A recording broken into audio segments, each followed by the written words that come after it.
Chapter 1757. Zi Qianqian's voice turned hoarse as she lay prone in the shaking iron cage. She was fed a mouthful of dog food by Yiqing Luo. The anger and hatred in her heart was even more uncontrollable. She lay prone at this angle of the iron cage. Coincidentally, she could see the two of them snuggling together in the dungeon. Just like a pair of immortal lovers. A handsome man and a beautiful woman, exuding an enviable sweet atmosphere. What made Zi Qianqian most jealous was, it was that man. The man who looked at Yiqing Luo lovingly. That man was as handsome as a deity. Noble and elegant, every move he made cast a dazzling light. No matter how one looked at him, he was definitely a person of status. Compared to Nangong Firen, he was even more outstanding. Such an outstanding man should belong to her, Zi Qianqian. She was harmed by Yiqing Luo and ended up in such a state. Yiqing Luo, on the other hand, was elated. She was respected by everyone and had such an outstanding man. Based on what? She was not reconciled. She was absolutely not reconciled. Zi Qianqian's eyes flashed a trace of extremely cold hostility. Her bloodied and scarred fingers clenched into a fist.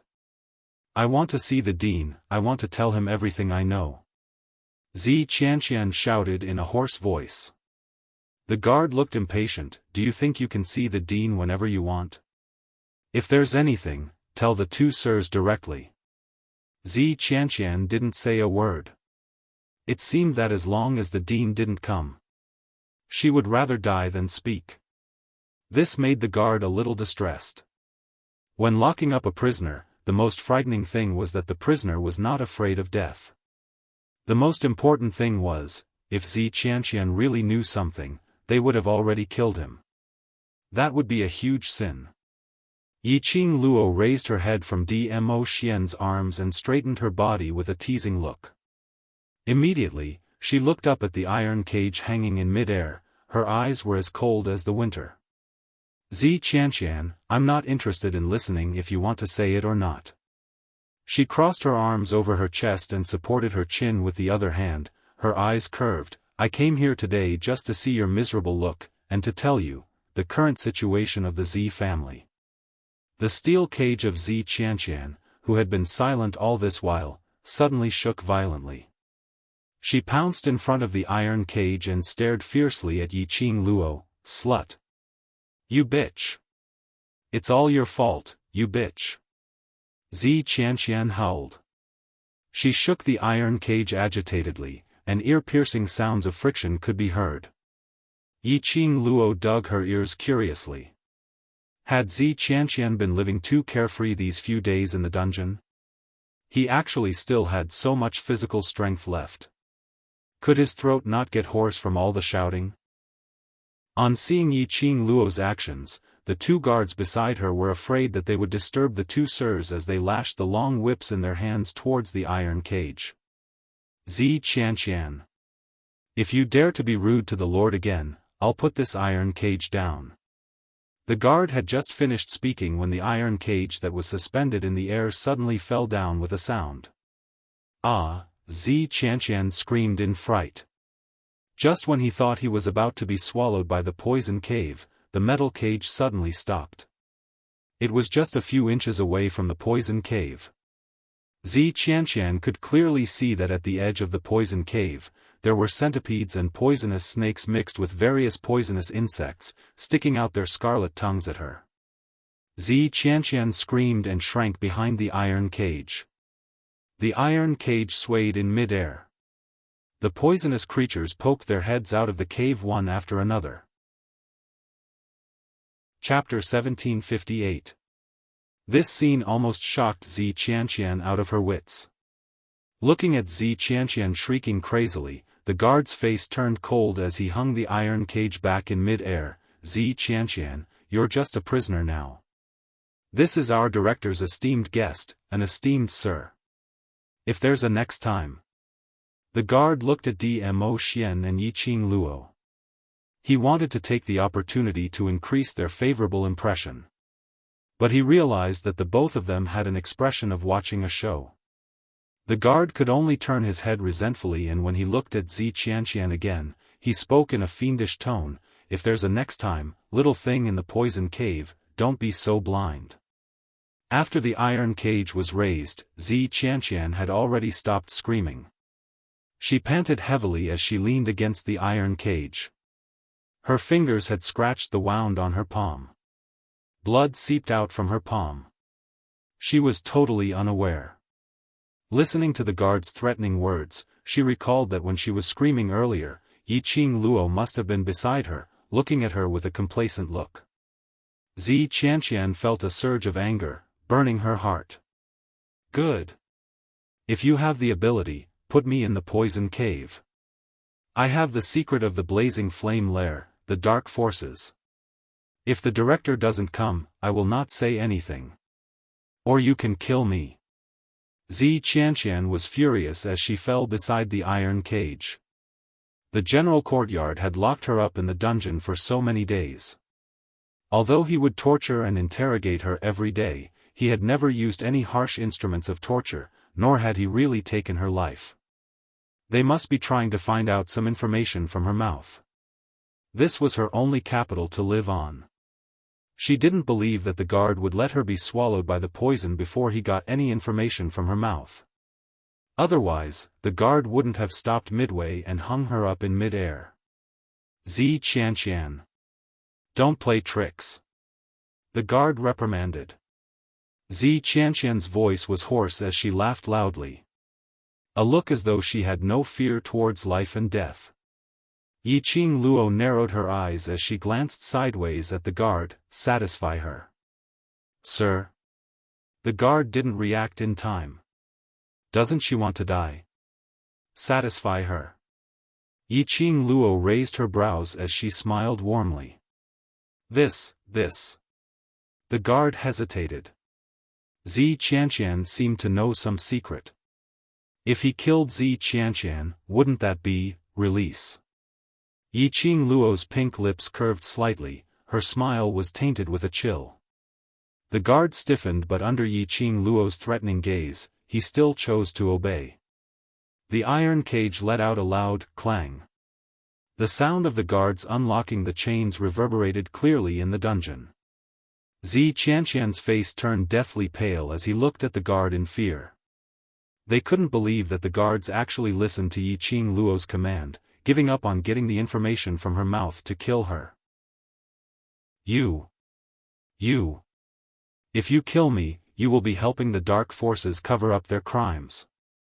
Zi Qianqian pointed at the guard and threatened him sternly. The guards looked at each other. On one side was the person whom the headmaster had personally instructed to entertain. On the other hand, the prisoners whom the dean wanted to pry information from them were currently using information to threaten them. They were just guards. What could they do? They were also in despair. Yiqing Luo smiled warmly. "Just a useless chess piece used by the dark forces, what can she know? In terms of information that is more beneficial, on the contrary. Student Su Xiaoyan should know more than you." Zi Qianqian's howl paused. Chapter 1759. Yiqing Luo raised her brows as she gave a faint smile. The guards had a grave expression as they looked at Zi Qianqian before shifting their gazes onto Yiqing Luo. The meaning of Zi Qianqian's words was, "This madam was also related to the dark forces?"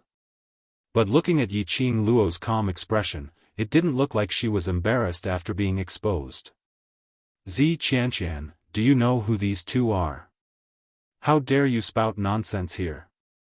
The guard didn't believe Zi Qianqian's words. "She's just guilty. You bunch of fools, you've all been cheated by her. What kind of madam is she?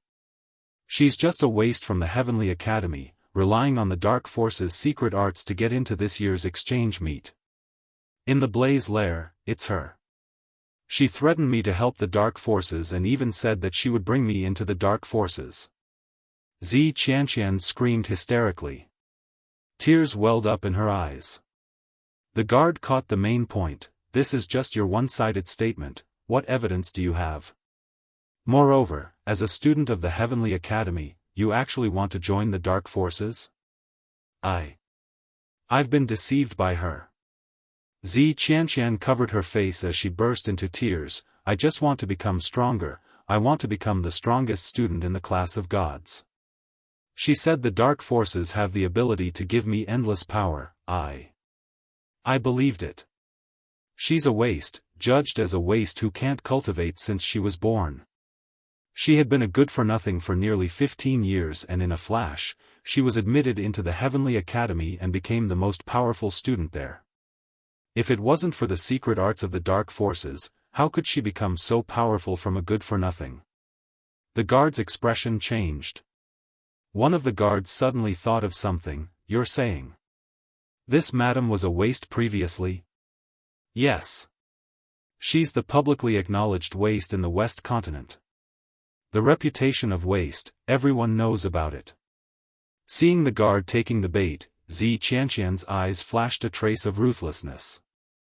No matter what, she must drag Yiqing Luo down with her. She wanted to see, after getting involved with the dark forces, what qualifications did Yiqing Luo have to be addressed as madam, and what qualifications did she have to sit beside that outstanding man. Zi Qianqian looked at Yiqing Luo complacently. She tried to see panic and unexplainable panic from Yiqing Luo's face. But, Yiqing Luo's expression remained calm. There was even a teasing smile at the corner of his mouth. He seemed to have sensed her gaze. Yiqing Luo's brows rose as her eyes met with her gaze filled with ridicule. Zi Qianqian's heart skipped a beat. His breathing tightened, and he found it hard to breathe. Why, until now, Yiqing Luo still had the expression of watching a good show. Yiqing Luo didn't even put her in her eyes? Or Yiqing Luo had absolute confidence to refute her words?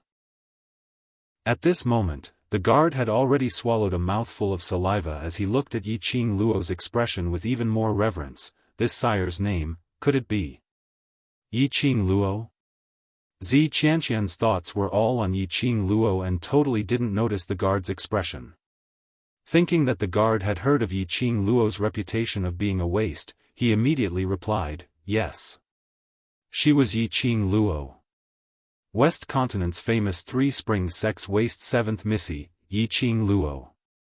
When this name came out of Zi Qianqian's mouth, the guards immediately looked at each other. Now you should believe what I said. If not for the dark forces, how could a waste like her? Zi Qianqian's complacent words had not finished. Chapter 1760. Zi Qianqian was dumbfounded. The direction where the guards were kneeling was exactly towards Yiqing Luo's direction. What was going on? Why were these guards kneeling towards Yiqing Luo? Yiqing Luo was also stunned by these guards' actions. She immediately stood up and was about to help them up.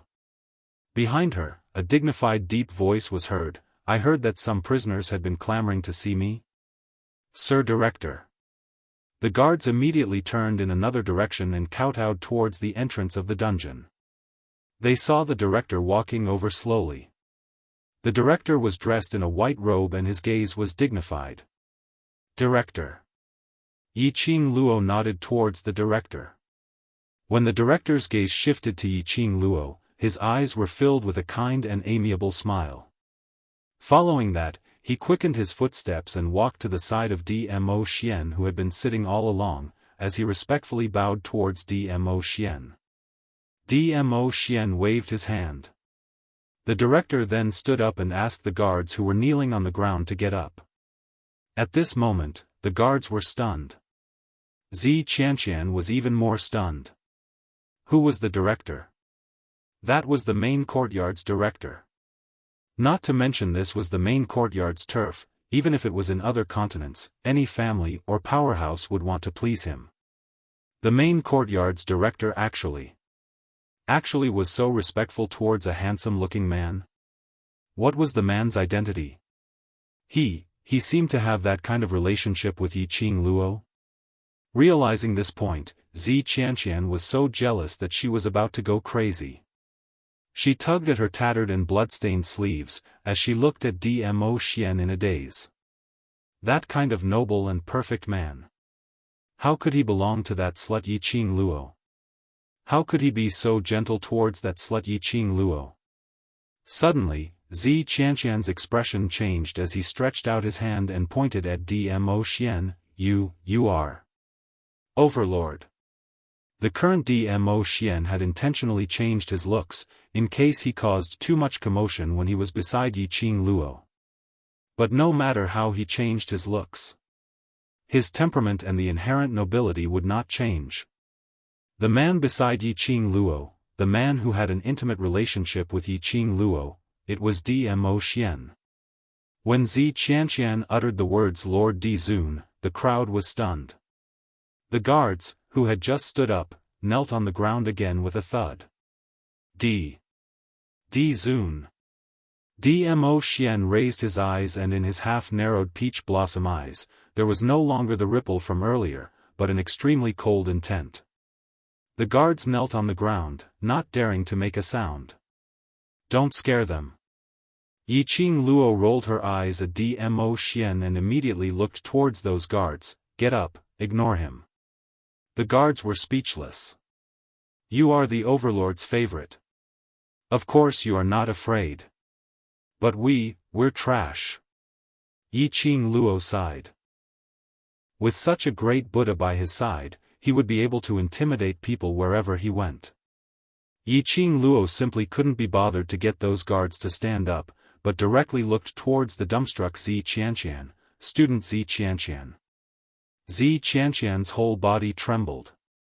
Even if you get Di Zun to testify, you can't prove that you didn't collaborate with the dark forces. Moreover, the Imperial Palace might be in cahoots with the dark forces. Bam! A loud sound was heard, and the sound of the metal chains swaying was heard. Zi Qianqian's metal cage suddenly fell down from the sky. That metal cage fell to the side of the poison cave and stopped. But very quickly, there were poisonous creatures wriggling, as they climbed up the metal cage. Zi Qianqian cried out in terror, as he trembled as he walked towards the other side of the metal cage. Chapter 1761. That iron chain was cut off by the headmaster. It was also the headmaster who used his profound qi to control the height of the iron cage. Just as those dozens of poisonous creatures crawled towards Zi Qianqian. Suddenly there was another profound qi, blocking those poisonous creatures from approaching. To be precise, it was a layer of light that plated Zi Qianqian's body. That light had the power to stop the poisonous creatures from approaching. The headmaster's expression changed slightly as he immediately turned to stare at the guard. The guard knelt down and explained, "Headmaster, please investigate clearly, this subordinate has indeed personally fed her the Supreme Profound Medicine Soup." Supreme Profound Medicine Soup. As the name suggested, it was a kind of medicine that targeted profound practitioners. It was a kind of medicine that could dissolve the profound energy of a profound practitioner. Once it entered the stomach, within 4 hours, it would dissolve all the profound qi in the body, unable to use any profound energy. Only after taking the antidote, could she use profound energy normally. The power protecting her is indeed not profound energy. Yiqing Luo said lightly, a trace of craftiness flashed through her half-squinted eyes. She had almost forgotten. Zi Qianqian had a legendary grade weapon on her, Tianling staff.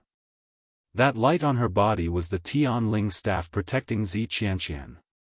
No wonder it was a legendary grade weapon, it had its own consciousness to protect its owner. Yiqing Luo licked her lips, a trace of scheming flashed past her eyes. Dmo Xian suddenly reached out and pulled her into his arms. A clear and deep voice sounded beside her ear, "You want it?" The minute he saw Yiqing Luo's expression, he saw through her thoughts. Yiqing Luo nodded. A legendary grade weapon was rare, how could he not want it?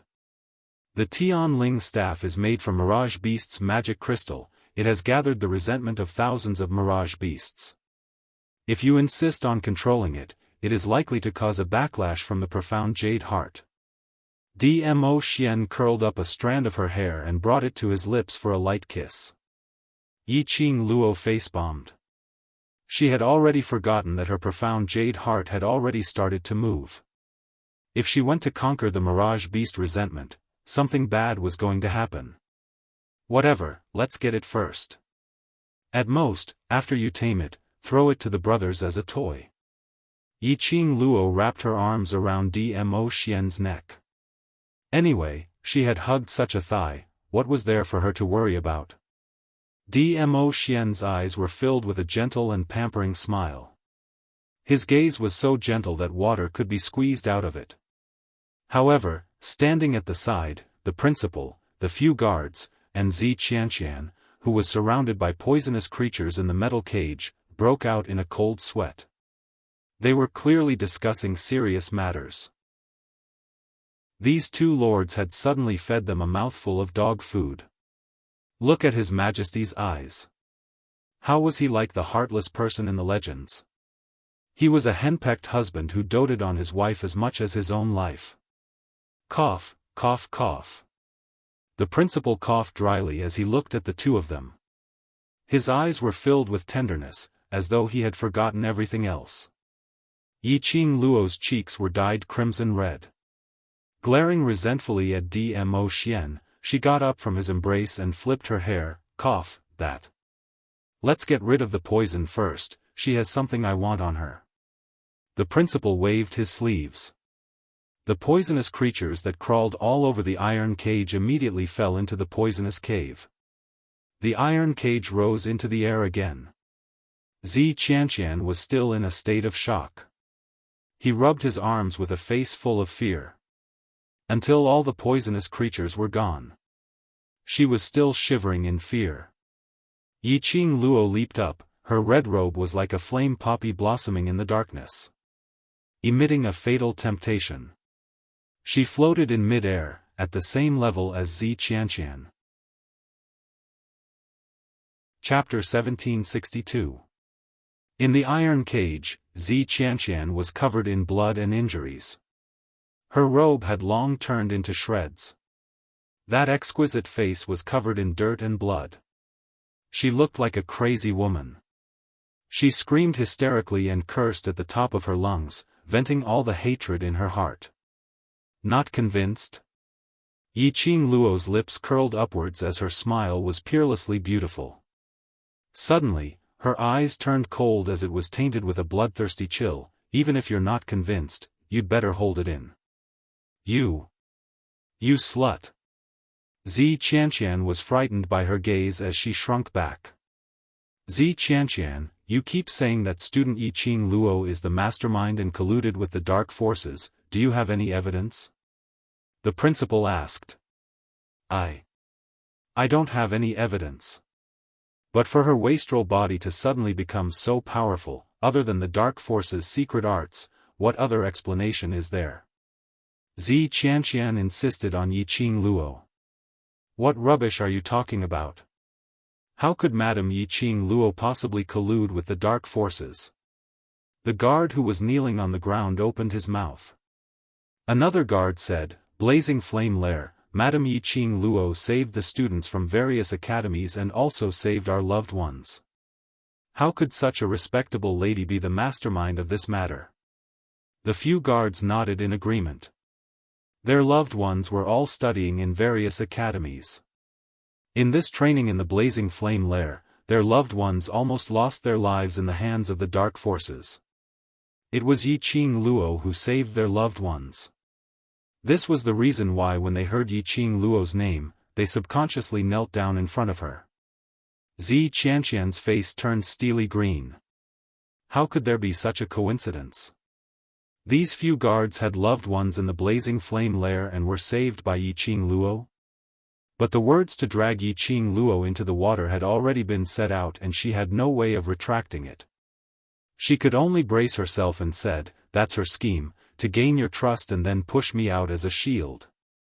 He. A light laughter came out from Yiqing Luo's mouth. Yiqing Luo's eyes were filled with ridicule. I say Zi Qianqian, you're really stupid, so stupid that even Su Xiaolian beside you is smarter than you. You slut, what did you say? Zi Qianqian had yet to finish his roar. Then, with a pa sound, Zi Qianqian spat out a mouthful of blood. Her body flew backward and hit the metal pipe. The iron cage kept shaking. It crashed into Zi Qianqian's petite body. Yiqing Luo slowly retracted her hand as her lips curled into an eerie smile. Let me hear another word that makes me unhappy from your mouth and I'll give you another slap. After a pause, her smile became even more sinister. Don't worry, I won't kill you so easily. There was a hint of a smile in her clear voice. It was just that this laughter caused one's hair to stand on end when they heard it. Death is liberation. The real torture is worse than death. Zi Qianqian understood the deep meaning behind Yiqing Luo's words.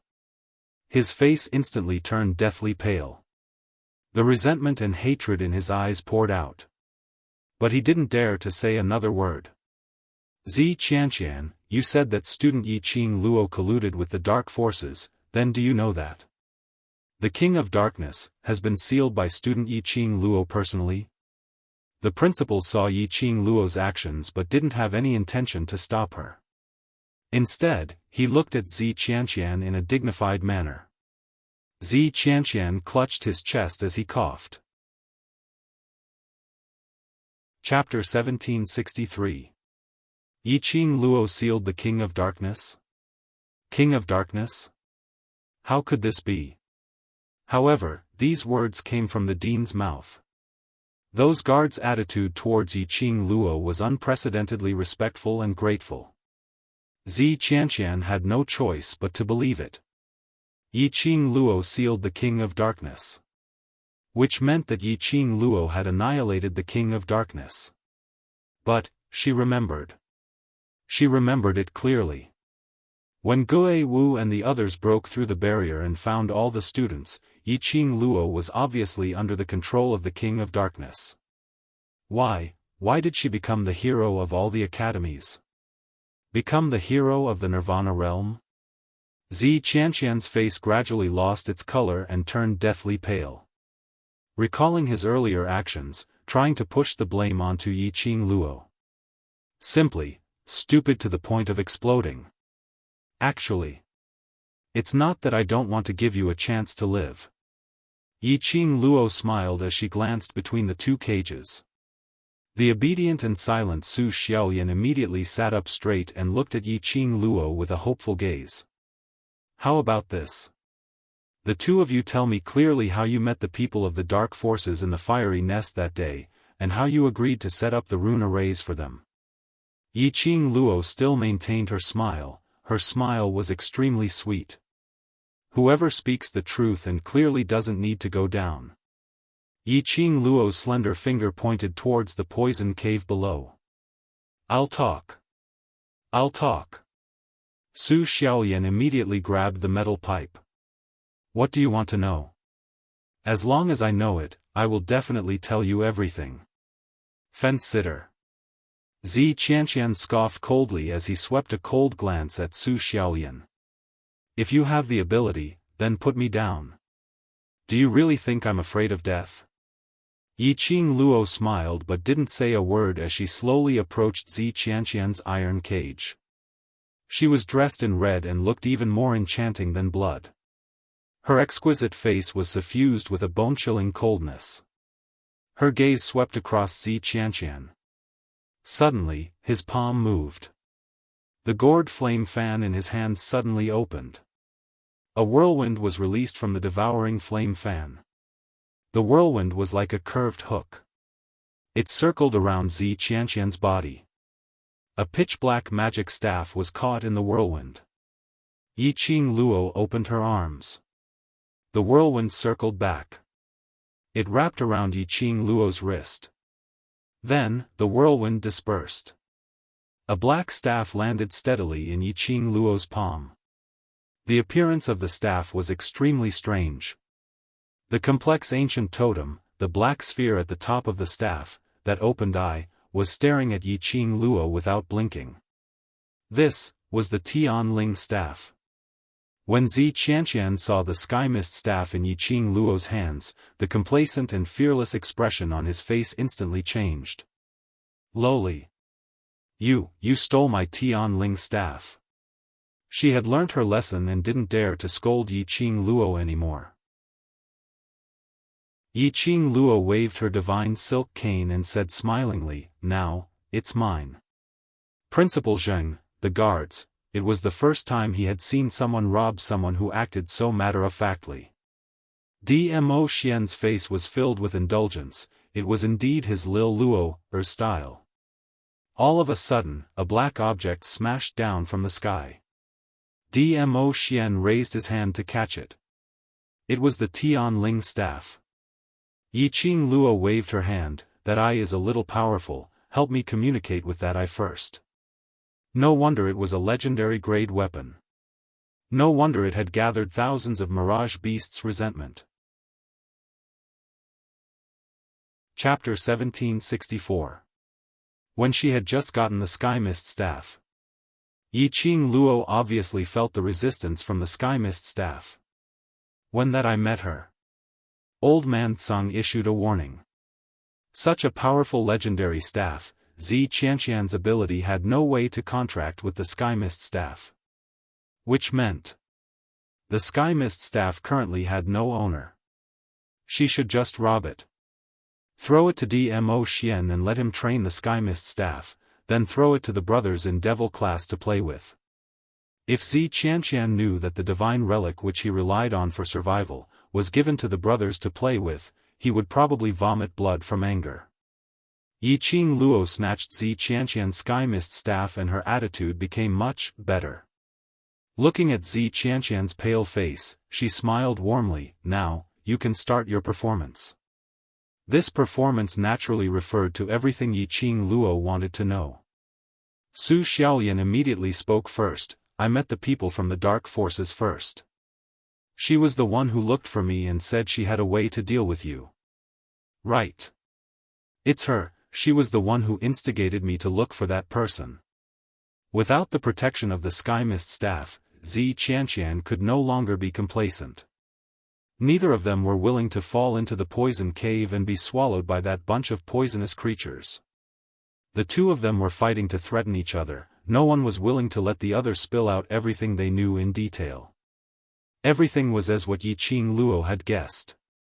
From the start till the end, these two had never seen the so-called dark forces and totally didn't know that what they were doing was related to the dark forces. It was entirely because of a woman's jealousy which triggered a huge battle. It was indeed a very useless detail. It was totally useless for them to investigate the dark forces. Principal shook his head helplessly.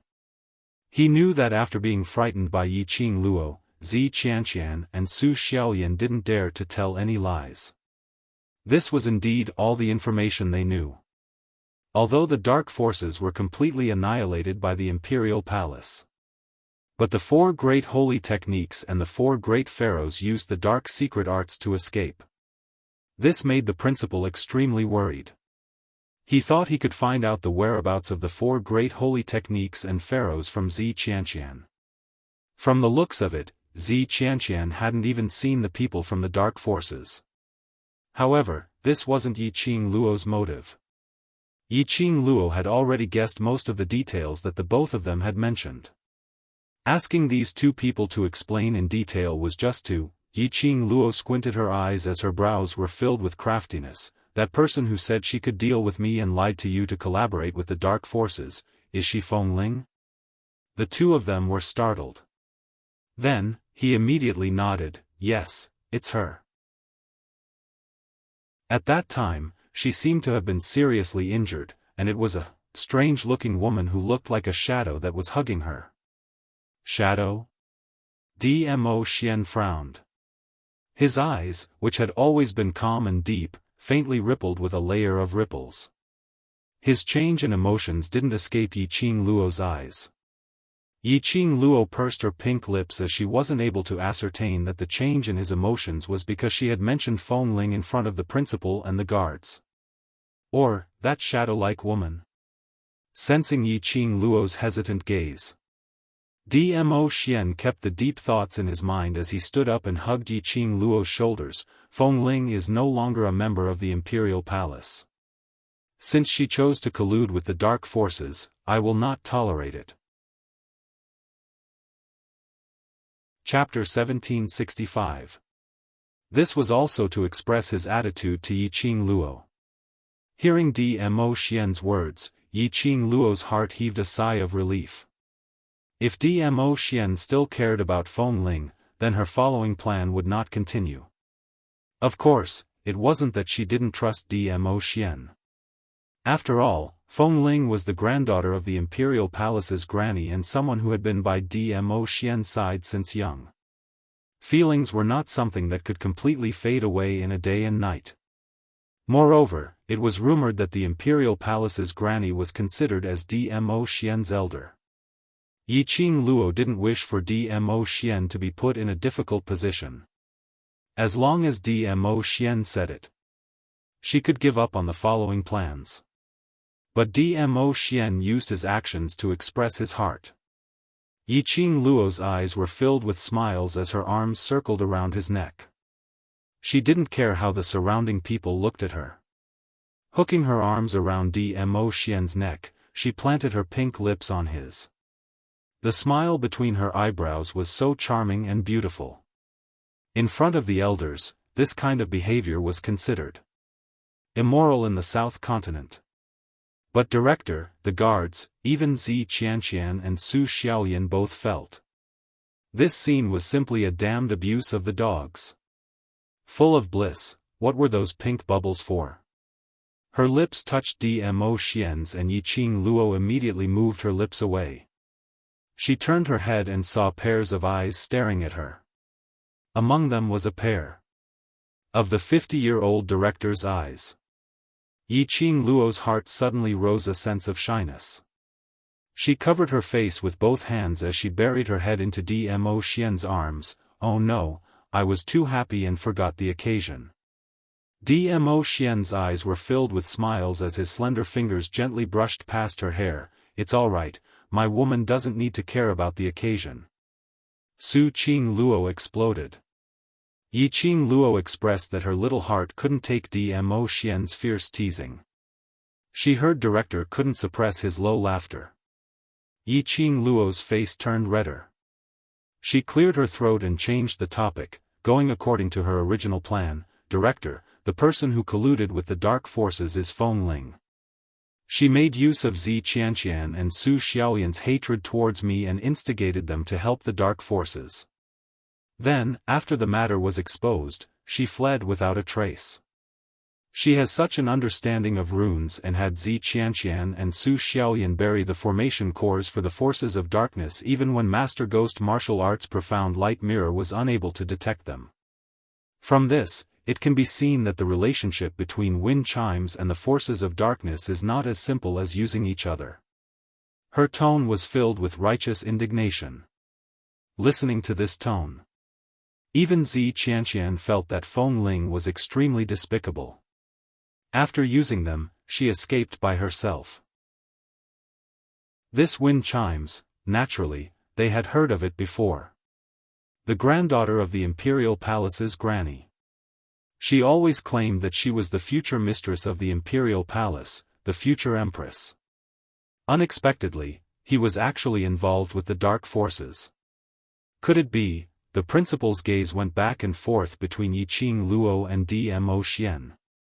Suddenly, 4 words appeared in his mind: love turned to hate.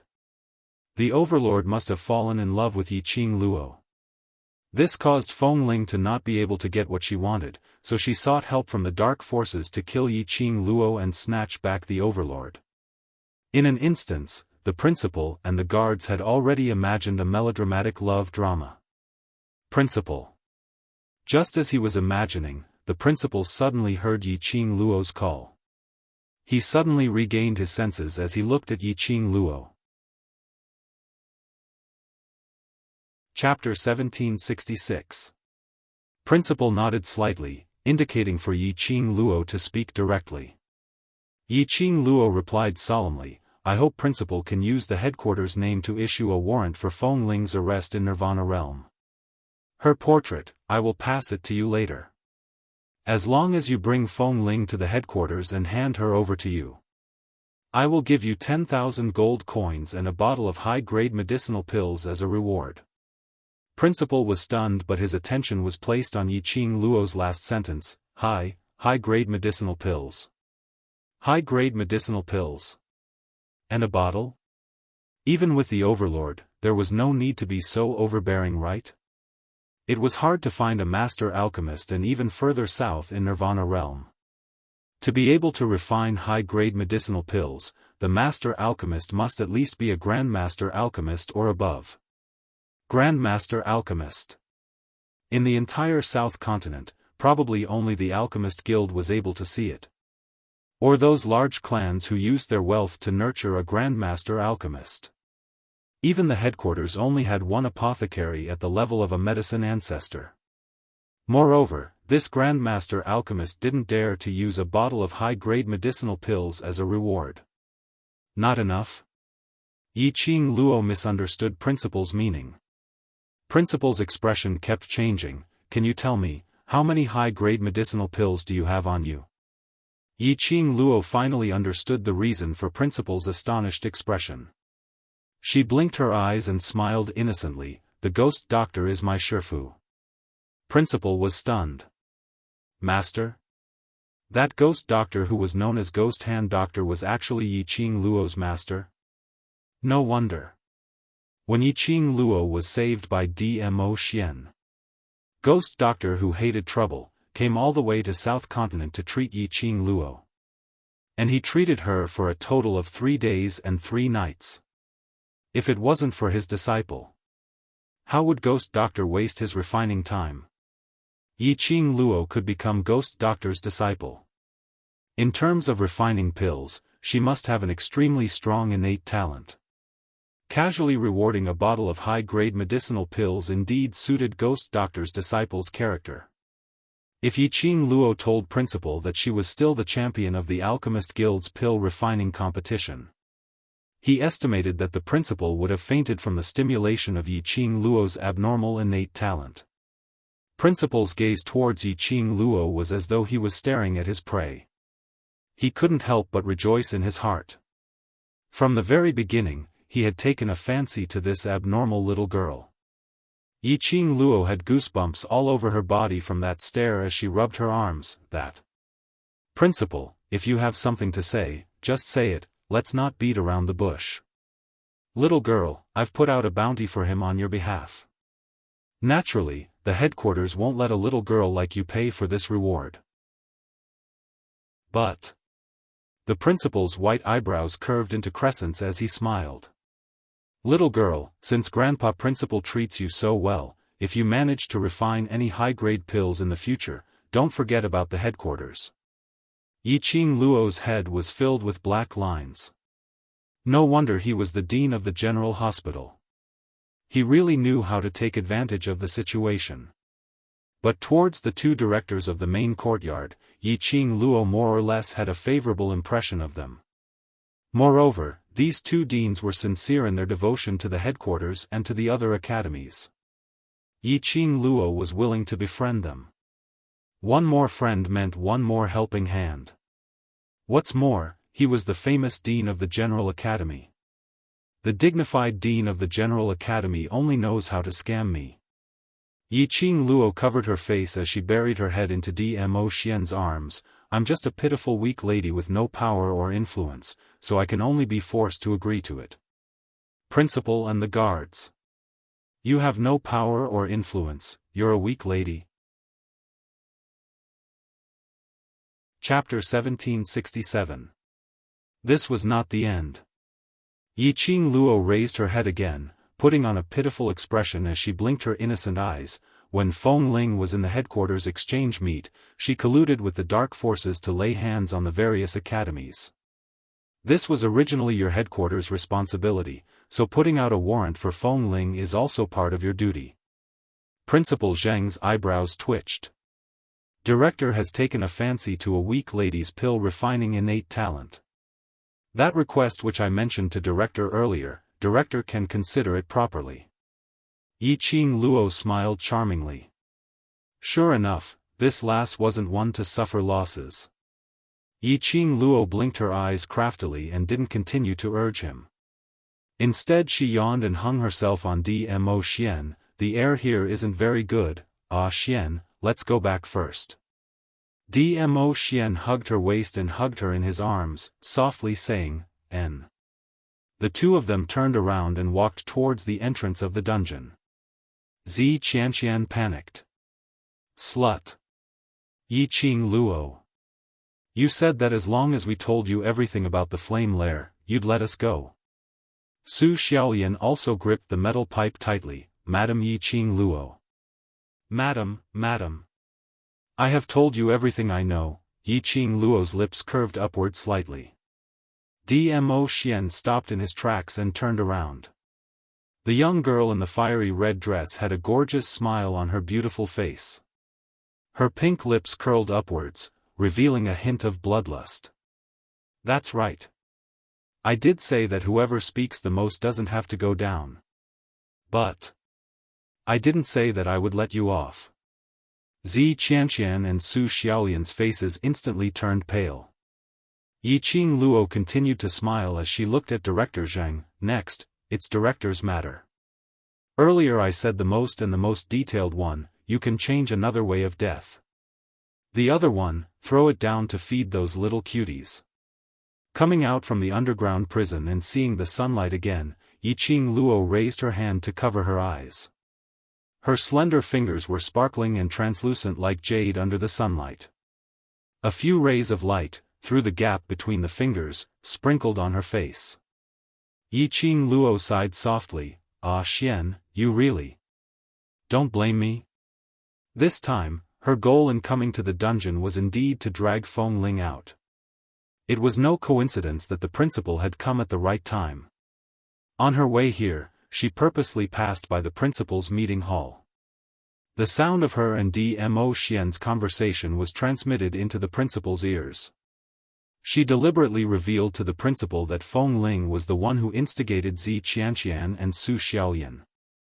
It was to use the name of the headquarters to put a bounty on Feng Ling's head. She was forcing Feng Ling to show herself. Her target was the tranquility bead in Feng Ling's hand. Before her abilities were sufficient to control the divine phoenix profound heart jade, she needed the heart-calming pearl to stabilize her profound heart jade. As for Feng Ling, she tried in vain to use the tranquility pearl to threaten Dmo Xian to give her the position of matriarch. Then, she would personally crush Wind Chime's support and thoughts bit by bit. How could she allow other women to covet her man? Dmo Xian's footsteps stopped. He looked down. That peerless face was reflected in Yiqing Luo's eyes at close range. That pair of peach blossom eyes that seemed to carry thousands of spring waters were filled with tenderness. Lil Luo, I've said it before. In this world, the only person I want to protect is you. For you, I'm willing to defy the heavens, no matter what. Yiqing Luo's eyes turned slightly red. That gaze filled with tenderness made her heart ripple like a pool of spring water. Chapter 1768. If possible, she really did not want to have anything to do with Feng Ling. A mere wind chime did not matter. But Feng Ling's backer was the imperial palace's grandma, who was considered as Dmo Xian's relative. Lil Luo, you should understand my character. Dmo Xian's gentle voice was as mellow as fine wine, making Yiqing Luo momentarily lost in thought. Dmo Xian had a panoramic view of Yiqing Luo's eyes. He raised his thin lips and smiled helplessly. You and I are the same kind of people. If we treat each other sincerely, we will repay each other sincerely. But if we are enemies, we will not show any mercy. His hand closed over the small hand that was caressing his cheek. I am indeed indebted to Grandma, but after so many years, I have already repaid what I should. Furthermore, her kindness to me was only because she was using me. Or perhaps, Feng Ling's feelings for me were not sincere. Since she took the initiative to sever the ties between us, I will fulfill her wish. Dmo Xian's voice was very gentle. This was his unique gentleness towards Yiqing Luo. But when it came to his grandmother, he didn't have the slightest bit of emotion. He didn't feel the slightest bit of regret. All this time, he had been living in an emotionless palace. It was also because of this that he had no feelings for the imperial palace's granny. Indeed, they were of the same kind. He was once in that world. The old men of the Yi clan had been by her side since she was a child, teaching and training her. Gave her all the survival skills. He should be her benefactor or relative who had raised her. But when they died, she didn't feel sad at all. Even at the end, when he jumped off the plane. What she wanted was to perish together with those old men. Yiqing Luo raised her head as her hands hooked around his neck. A warm smile appeared on her face. Ah Xian, I'll be with you from now on. She was very glad that she was fortunate enough to come to this other world after thinking that she would die for sure. He got to know brothers worthy of deep friendship. She now had the kinship she had never dreamed of. She had also met a man whom she had fallen in love with. She thanked the heavens for letting her come to this world. Dmo Xian lowered his head and kissed her lips. The warm and sweet atmosphere rose between the two of them. Like honey, even the air had become sweet. The speed at which the headquarters handled matters was extremely fast. In just 2 hours, the headquarters had already copied thousands, tens of thousands of portraits based on the portraits which Yiqing Luo had provided. In the name of the headquarters, they issued an arrest warrant for Feng Ling to the Nirvana realm. The people in the continents were so angry that they gritted their teeth. They wanted to drag wind chimes out and beat her up to vent their anger. It was only an afternoon and an evening. The news of wind chimes being the mastermind who framed the academies and worked with the forces of darkness spread through Nirvana world. It had almost reached the point where everyone knew about it. Whereas on the other side, Yiqing Luo was holding onto the wanted poster in her hands as she smiled complacently. Looking at her sneaky smile, the devil class's students all hugged their arms tightly, rubbing their hands together. Fortunately, this was their boss, not their enemy. It was a way to deal with a rival in love. It was simply explosive. The female students, on the other hand, had looks of admiration on their faces, as if they were looking at their idol. They all expressed that when dealing with a love rival, one must make the love rival beg for death. Everyone's here. Suddenly, a gentle voice was heard from the door. Xiaofan was dressed in a brown luxurious robe as he walked in from the Skyward Dormitory's door. Chapter 1769. Xiaofan. Why was he here? Yiqing Luo's eyes sunk as a deep meaning flashed past her eyes. She had not forgotten that in the Dark Forces' main camp, she saw Xiaofan and the Dark Forces' holy technique, Pharaoh, chatting happily. Those people who were high up in the Dark Forces. They were extremely respectful towards Xiaofan. Thinking back to the Imperial Palace's investigation on Xiaofan, it was so clean and pure. Yiqing Luo suspected that this Xiaofan's identity was not simple. Moreover, the force behind him was not as simple as family. Or perhaps he was not the real Xiaofan. This thought flashed past her mind. Yiqing Luo's gaze instinctively looked towards Yan Xiaoyi. Yan Xiaoyi didn't have any change in her emotions towards Xiaofan's arrival. Her head was lowered, and her hair covered half of her face, making it impossible to see her expression. She seemed to be in her own world, deep in thought. It was until Xiaofan walked to her side when Yan Xiaoyi suddenly raised her beautiful eyes. You. Yan Xiaoyi frowned as she looked unhappy. What are you here for again? Towards Yan Xiaoyi's indifferent attitude, Shi Shanglan wasn't angry at all. He was still as gentle as jade as he put on an amiable smile and spoke warmly, "Xiao Yi, I know you don't want to see me, but I miss you." The gentle tone, the tender words, made the female students of the devil class cup their faces with both hands, extremely envious. Eating the overlord and Madame Qing Luo's dog food every day, they were about to be abused to tears. Now another pair came. Ow ow ow. They also wanted to have such a gentle fiancé and wanted a fiancé who loved them so much. The female students clenched their fists as their faces were filled with envy and jealousy. They also wanted to find a fiancé. They also wanted to show off. They also wanted to give out dog food every day. Give out dog food, give out dog food. This came from the single dog's resentment. However, the female students' envious gazes didn't change Yan Xiaoyi's emotions at all. Her delicate face was devoid of any expression. She raised her eyes and fixed her gaze on Shi Shanglan as her voice was calm. "Shi Shanglan, the person who is engaged to you is Miss Yan, not me." "You are Yan family's eldest young Mississippi," Shi Shanglan replied gently. "I'm not." Yan Xiaoyi's lips curled into a sneer. "I'm devil class's Yan Xiaoyi, the world group's Yan Xiaoyi, but I have no relations with the Yan family."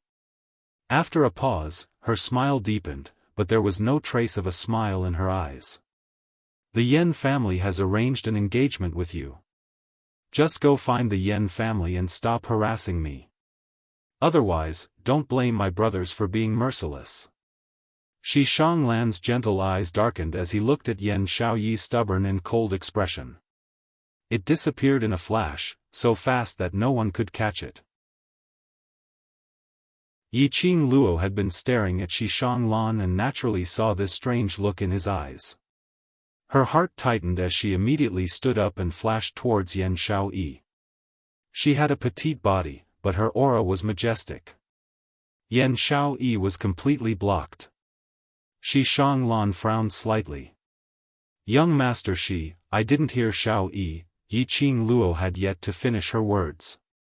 Shi Shanglan quickly regained his composure as he interrupted Yiqing Luo's words gently and politely. "Qing Luo, I'm here specially to look for you."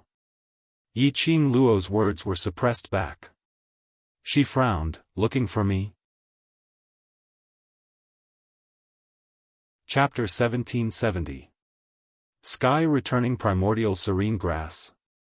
Yiqing Luo's eyes lit up.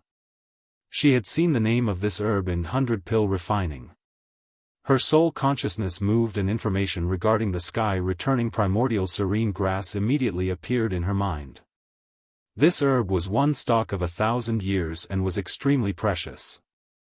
If this herb was mixed with other precious herbs to refine into pills, it could raise a cultivator's cultivation. If the alchemist's level was high, the medicinal herb that was mixed would be extremely precious. It could totally raise a cultivator's level by 1 grade after consuming it. Even though this sky-returning primordial serene grass was just a stalk of herb. It was also something that numerous cultivators had dreamt of. But what made Yiqing Luo interested was this sky-returning primordial serene grass was not only for cultivators to consume. To the magical beasts, it was also a good medicine. Basically all the cultivators would not bear to feed the advanced profound grade herb to the magical beasts. But Yiqing Luo was interested in this stalk of precious herb because of her 2 slumbering sacred beasts. Ever since the dark forces returned, Qi and Qi Yan had been in deep sleep. Old Man Tsang said that they were in the midst of evolution. When they awaken, the sacred beasts' abilities would be upgraded. If they had the sky-returning primordial serene grass, it would speed up the advancement of the 2 sacred beasts. If those cultivators who were interested in the sky-returning primordial serene grass knew that Yiqing Luo wanted to feed such a precious herb to the magical beasts, they would probably vomit blood and shout that it was a waste of God's gift. Qing Luo is an alchemist, so you must be extremely interested in this one stalk of 1,000 years medicinal herb. I specially came here to tell you this news. Shi Shanglan saw Yiqing Luo's bewitching eyes and a dark glint flashed past his eyes. Yiqing Luo smiled lightly, "Thank you young Master Shi for specially making a trip here. I will definitely be there for the auction tomorrow." Shi Shanglan took out 4 gold inlaid invitations and passed it to Yiqing Luo with both hands. Only Treasure Pavilion's invitations are allowed to enter the Treasure Pavilion's auction held once every 3 months. I can only help you get 4 invitations. Saying that, he lowered his eyelids guiltily. I hope Qing Luo doesn't mind. Yiqing Luo took the invitations and squinted her eyes, sizing up the man in front of her. His guilty look indeed made one unable to bear it. If he didn't know that Shi Shanglan's identity wasn't simple. She was probably about to be fooled by Shi Shanglan's acting skills. Young Master Shi must have put in a lot of effort for these 4 invitations, so why would I despise young Master Shi's good intentions? Yiqing Luo said smilingly. Those who were on the right path should have received some benefits by now and would put in a few good words for him and Yan Xiaoyi. But unfortunately, Yiqing Luo didn't mention a single word about what Yan Xiaoyi said. As though Shi Shanglan had worked hard to get these 4 invitation cards, was on account of her, Yiqing Luo's face. Before Shi Shanglan's identity was unclear and his motive was unclear, how could Yiqing Luo possibly push Yan Xiaoyi out? Yan Xiaoyi's words just now were already so obvious. But Shi Shanglan pretended not to hear it. Instead, when she spoke up for Yan Xiaoyi, she used the auction house incident to change the topic. It seemed like Shi Shanglan was still persistent towards Yan Xiaoyi. But behind this stubbornness, what kind of conspiracy was this? For this point, Yiqing Luo could only investigate in secret. Qing Luo, tomorrow. Can you count Xiaoyi in? Shi Shanglan saw Yiqing Luo intentionally acting dumb, so he could only bring it up himself. He suppressed his voice, as though he was afraid that Yan Xiaoyi would get angry. Chapter 1771. Shi Shanglan's gentle face surfaced a thin shade of red.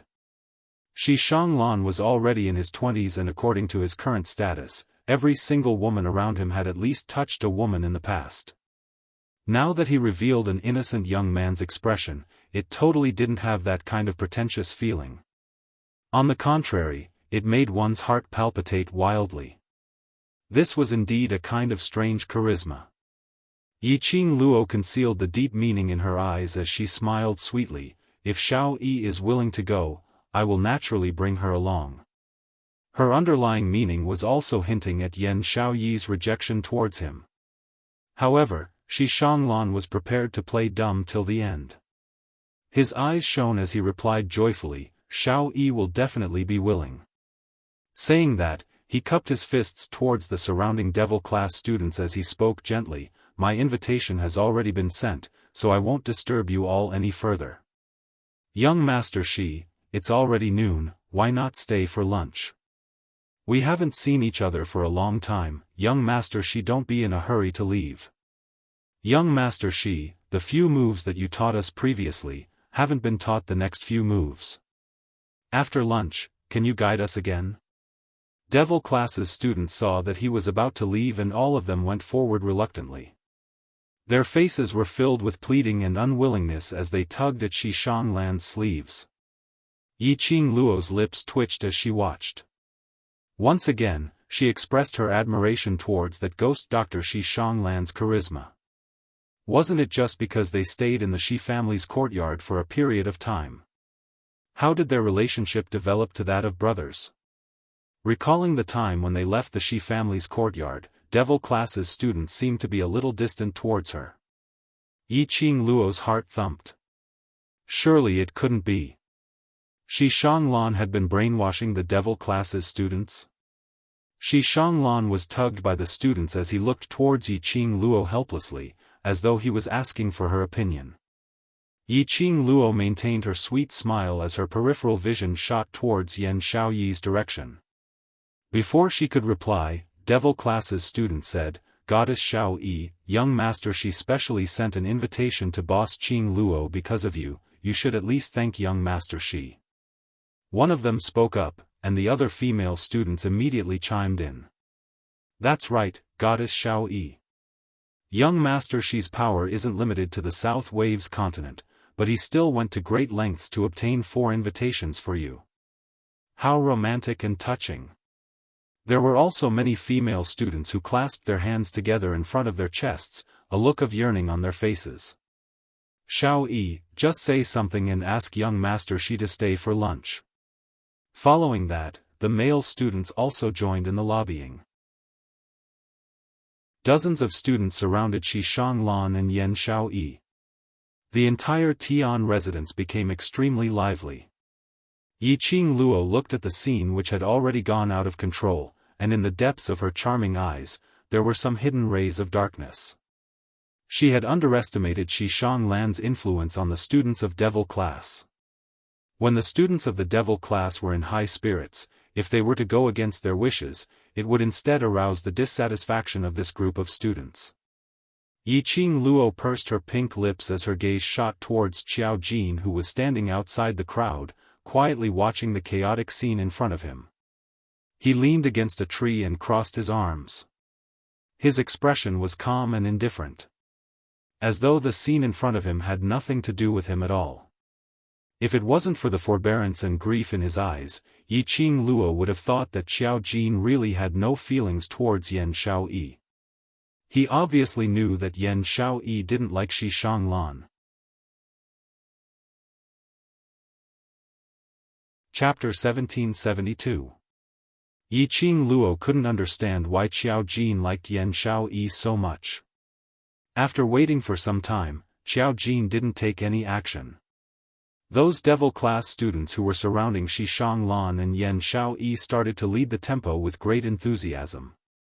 Seeing the flash of complacency in Shi Shanglan's eyes, Yiqing Luo didn't want to wait any longer. She only had one thought now, other than her Xian, all the other men were unreliable. You all. She hadn't even shouted the word enough out. An even more explosive voice was heard, if you want to eat, go eat with him. Yan Xiao Yi's face was as cold as ice as she waved her arm. A burst of invisible profound qi was released from her body.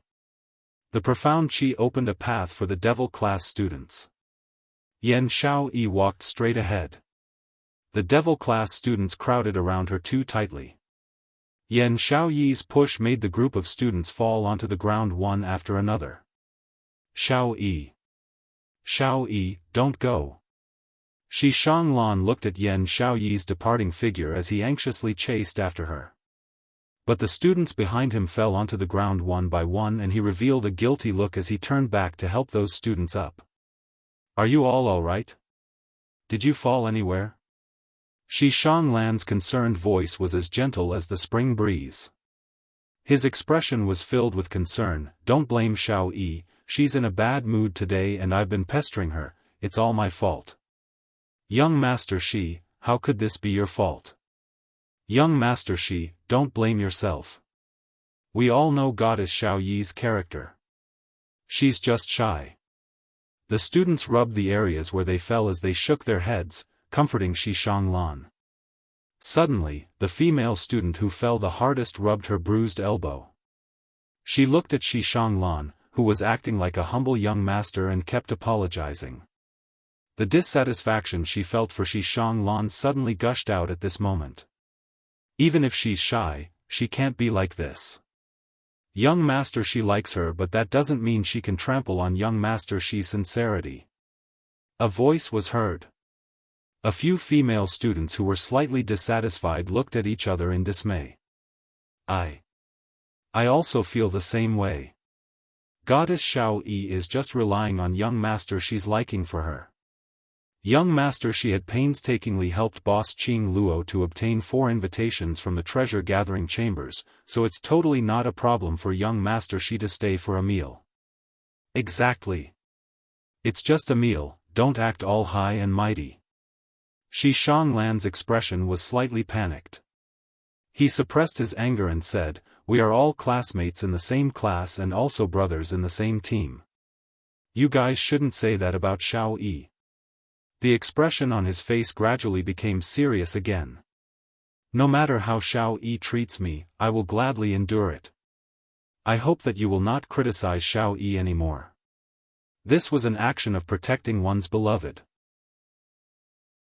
Once again, these female fans were attracted. There are also quite a number of male fans. The sweet smile on Yiqing Luo's face started to crack. At this point, she could not help but admire Shi Shanglan's methods. Every word and sentence was to protect Yan Xiaoyi. But every word and sentence was purposely to erode Yan Xiaoyi's position in the hearts of the Devil Class students. The voices of Devil Class's students gradually quietened down. Shi Shanglan then said apologetically, "You can have your meal anytime, but I won't be staying today." After such a thing happened, Devil Class's students couldn't keep him any longer. One by one, they sent Shi Shanglan out of the sky lodgings. Chapter 1773.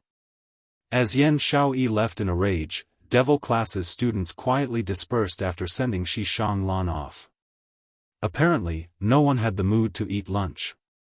The moment the word heaven left, it fell into silence once again. Yiqing Luo's gaze lightly swept past those few people who were still in the courtyard. Her vision finally stopped on Xiao Jin. She lightly curled her lips as her eyes revealed some ridicule. "Are you satisfied?"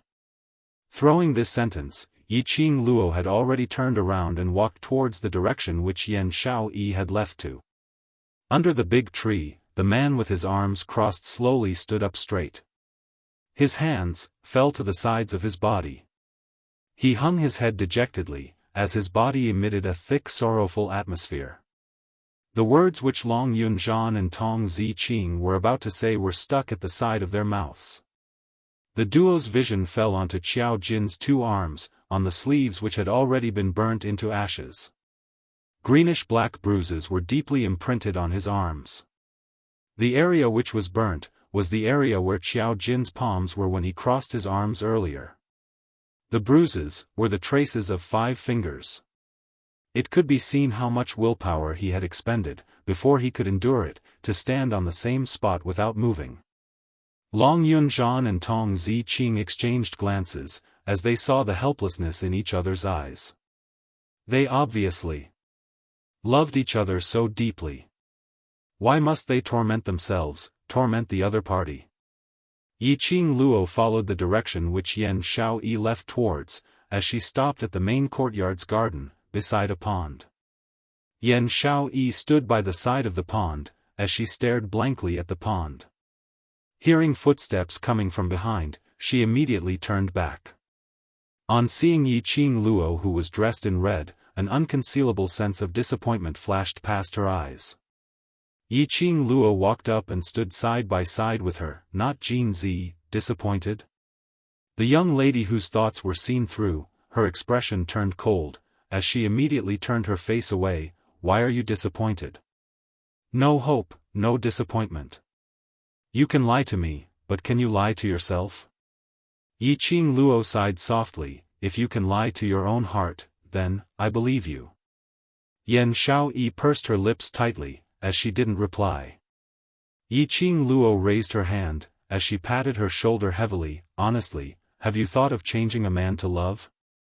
Yan Xiaoyi's petite body stiffened. She glanced sideways at him. "What about you? Can you give up on His Majesty?" "I'm different from you." Yiqing Luo shook her head. "He's willing to say that he loves me, and he will let me know that he loves me." Yan Xiaoyi was silent for a moment, and her gaze returned to the green pond. "Are you here to feed me dog food, or to comfort me?" "You're the one who came up with this topic, I'm just answering you casually." Yiqing Luo put on an innocent look. Yan Xiaoyi rolled her eyes at her. Yiqing Luo followed her as she looked at the pond, which was filled with floating leaves. "No matter how you and Jin Zi develop in the future, as a friend, let me give you a piece of advice: don't use Shi Shanglan to anger Jin Zi, and don't get too close to Shi Shanglan. You noticed it too? Yan Xiaoyi raised her eyebrows and smiled bitterly. Am I very pitiful? The person I love doesn't love me, and the person who says he loves me is constantly using me. She raised her head and gazed at the clear blue sky. The corners of her eyes sparkled, as it sparkled. Perhaps, all my good luck in this lifetime has been used to get to know you, my sister. Yan Xiaoyi took a deep breath, as she tried her best to maintain the calmness in her voice. Yiqing Luo looked at Yan Xiaoyi's side profile. Chapter 1774. As it turned out, Yan Xiaoyi had long sensed it. However, this was also a matter of course. Because Yan Xiaoyi had loved. She understood the feeling of loving someone and the feeling of loving someone. Even if Shi Shanglan was acting, no matter how well he acted. Yan Xiaoyi could feel it too. Because she could not feel Shi Shanglan's heart. He clearly didn't love her, but he kept saying that he loved her. How could someone as smart as Yan Xiaoyi not notice Shi Shanglan's intentions? However, she couldn't say it out loud. Because no one would believe it. I will take care of him. Yiqing Luo stretched out both her hands as she looped them around her shoulders. Perhaps, tomorrow's auction will be able to find out his real motive. You weren't fooled by him? Yan Xiaoyi looked at her curiously. Devil class's students are being toyed with by him. I thought, you would also be cheated by him. Other than the two of you, I don't trust anyone else. Yiqing Luo smiled. The Imperial Palace had investigated him. He's clean. Looks like it's very tricky. Yan Xiaoyi leaned her head on Yiqing Luo's shoulder. Tomorrow's auction house, I'll go as well. Should we bring Jinzi along? Yiqing Luo hugged her. Tomorrow will definitely be a dangerous day. If he goes, I will be assured of you. Yan Xiaoyi was silent for a moment, then nodded heavily. All right. Shi Shanglan's invitation to her was definitely not an ordinary auction. For invitations, her and Dmo Xian, Yan Xiaoyi and Xiao Jin. Dmo Xian would protect her. Xiang Xiaoyi. With Xiao Jin around, Dmo Xian didn't need to be distracted. She was becoming more and more curious about Shi Shanglan's identity. Qing Luo, do you think? If we really let it go, isn't it good for him? For me, for our team? Suddenly, the girl's dazed voice was heard from her shoulder. Yiqing Luo was stunned as she lowered her eyelids. Seeing the fear in Yan Xiaoyi's eyes, she tightened her arms and sighed. Once emotions are involved, people will become irrational. According to the current situation, if you can really let it go, I will naturally agree. She really couldn't understand Xiao Jin. Since she loved a man who would not give a response, it was better to give up as soon as possible. The longer it dragged on, the sadder and more hurtful it would be. Yan Xiaoyi's eyelashes trembled. The bewilderment and fear in her eyes became clear in an instant. Suddenly, she pushed Yiqing Luo's hand away and stood up. Not waiting for Yiqing Luo to react, Yan Xiaoyi had already fished out a silver object from her bosom. Yiqing Luo didn't see clearly what it was when Yan Xiaoyi threw the thing into the pond. Yan Xiaoyi's actions were swift and decisive. It was as if he was afraid that he would hesitate and regret it. With a flash of silver light, the item sank into the water. Yan Xiaoyi's body seemed to have been drained of all her strength in an instant as she half knelt on the ground. Tears trickled down from the corners of her eyes and fell to the ground. She lowered her head, her body trembling. The thing that Yan Xiaoyi had thrown away just now was probably a memento that Xiao Jin had given her. Yiqing Luo sighed softly as she slowly squatted down beside her, taking the crying girl into her arms. Yan Xiaoyi's emotions stabilized after an hour. Yiqing Luo comforted her in a low voice as she hugged Yan Xiaoyi and the both of them left together. Not long after they left, a slender figure walked out from the darkness. Walking slowly, he stood at the place where Yan Xiaoyi was half kneeling earlier. A look of pain appeared on his unattractive face. He raised his eyes and his deep gaze swept past the jade-green pond water. His well-built body was tightly tensed up. He was worried about Yan Xiaoyi as he chased after her. But he saw the scene of Yan Xiaoyi throwing a silver object into the pond water. That thing. Chapter 1775. Throwing that thing away was equivalent to throwing away their past. Which also meant that Yan Xiaoyi was really going to give up the awkward relationship between them. Xiao Jin looked at the pond water for a long, long time. In his mind, the scene of Yan Xiaoyi throwing the thing into the pond water kept appearing. The usually resolute man, at this instance, trembled slightly as his eyes turned red. His heart had a dull tearing pain. He painfully shut his eyes, using all his energy to control his own emotions. But ultimately, he couldn't win against his body's uncontrollable actions. A splash sound was heard. Xiao Jin jumped into the water. He hid the pain in his pupils, as he swept his gaze across everything in the pond water. Finally, following his memory, he swam towards the place where that silvery thing fell into. Submerging into the water, like finding a needle in a haystack, he searched for the thing that Yan Xiaoyi had thrown into the pond water. The entire pond of duckweed was stained all over him. Yan Xiaoyi's giving up, wasn't it what he wanted? But why? His heart still ached, so much pain that he couldn't breathe, so much pain that he was about to suffocate. The next morning, Yiqing Luo and the disguised Dmo Xian, as well as Xiao Jin and Yan Xiaoyi took the invitation card and headed towards treasure-gathering chambers. As the saying goes, know yourself and know your enemy, and you will emerge victorious in every battle. Yiqing Luo had long gotten all the information regarding treasure-gathering chambers from Tao Zi. Treasure-gathering chambers was South Continent's biggest auction house, and could be said to have monopolized the entire South Continent's rare treasures auctions.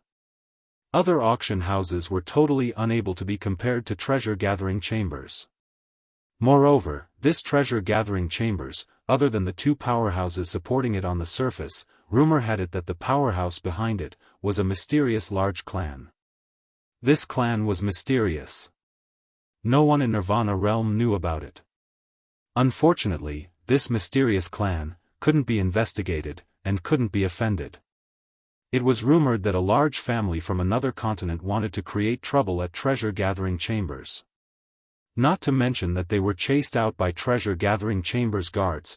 In less than half a month, that large family was exterminated. No one in the family survived. There were at least hundreds of similar examples. As time passed, treasure-gathering chambers mysterious and powerful, started to spread in Nirvana realm.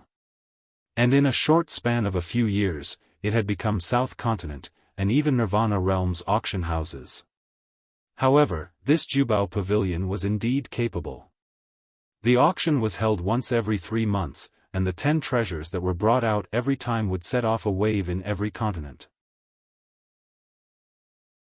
There were also people from other continents who had traveled thousands of miles from other continents to attend the auction. After reading all the information, Yiqing Luo turned her head to look at the man beside her. Even though half of his handsome face was covered, his temperament was still outstanding. What kind of power is the mysterious family behind Jubao Pavilion? There's nothing about this mysterious family in Peach's information. Dmo Xian's gaze swept across the information in Yiqing Luo's hands. If the 3,000 peach blossoms can really investigate the powerhouse behind the treasure-gathering chamber, then this so-called mysterious clan isn't considered mysterious anymore. Yiqing Luo curled her lips. My Peach's detection ability is very strong, all right. Dmo Xian only smiled. The 4 of them arrived at the entrance of Jubao Pavilion. The auction ceremony was filled with people coming and going, and early in the morning, it was already a boiling cauldron of voices. Countless high-ranking officials and dignitaries were crowded at the entrance, waiting to enter the treasure-gathering pavilion. Outside the treasure-gathering pavilion, 2 rows of guards stood ramrod straight. A row of 10 people, each guard's profound grade was earth profound and above. No wonder it was treasure-gathering chamber, each and every one of the guards were all generous. Following that, 2 middle-aged men dressed in brocade robes walked out from treasure-gathering chamber. Their expressions were grave, extremely solemn. Chapter 1776. These 2 people were the manager and deputy manager of treasure-gathering pavilion who were in charge of checking the invitations. Their checks were extremely strict. Those high-ranking officials were used to being arrogant, and when faced with such strict checks from the 2 managers, they didn't show any signs of unhappiness, as all of them were extremely cooperative. There were many people who entered treasure-gathering pavilion, and all of them were queuing at the back, waiting to enter. Yiqing Luo and the other 3 were not considered early, so they stood at the back of the queue in an orderly manner, waiting to be checked together with the various high-ranking officials. As they waited, there was another long queue at the back. The more people there were, the livelier it became outside treasure-gathering pavilion. There were quite a number of high-ranking officials who directly took the opportunity to build relationships with each other. There were also quite a number of families from other continents who started to flaunt their existence. The more people there were, the more mouths there were. Very quickly, there were noises coming from the queue. Plop! A heavy object fell to the ground. A person was pushed out from the group and fell on his face in a sorry state. Amidst the noise, there were a few ladies' scornful ridicule. "You trash, you actually dare to participate in the auction ceremony, do you know what place this is?" The one who was pushed onto the ground was a neatly dressed young man with delicate looks. He climbed up from the ground and looked at the person who pushed him out timidly. I know this is the auction ceremony, I have an invitation, why can't I come?" "Invitation? Just based on you?" The lady sneered in disdain, "You must have stolen this invitation.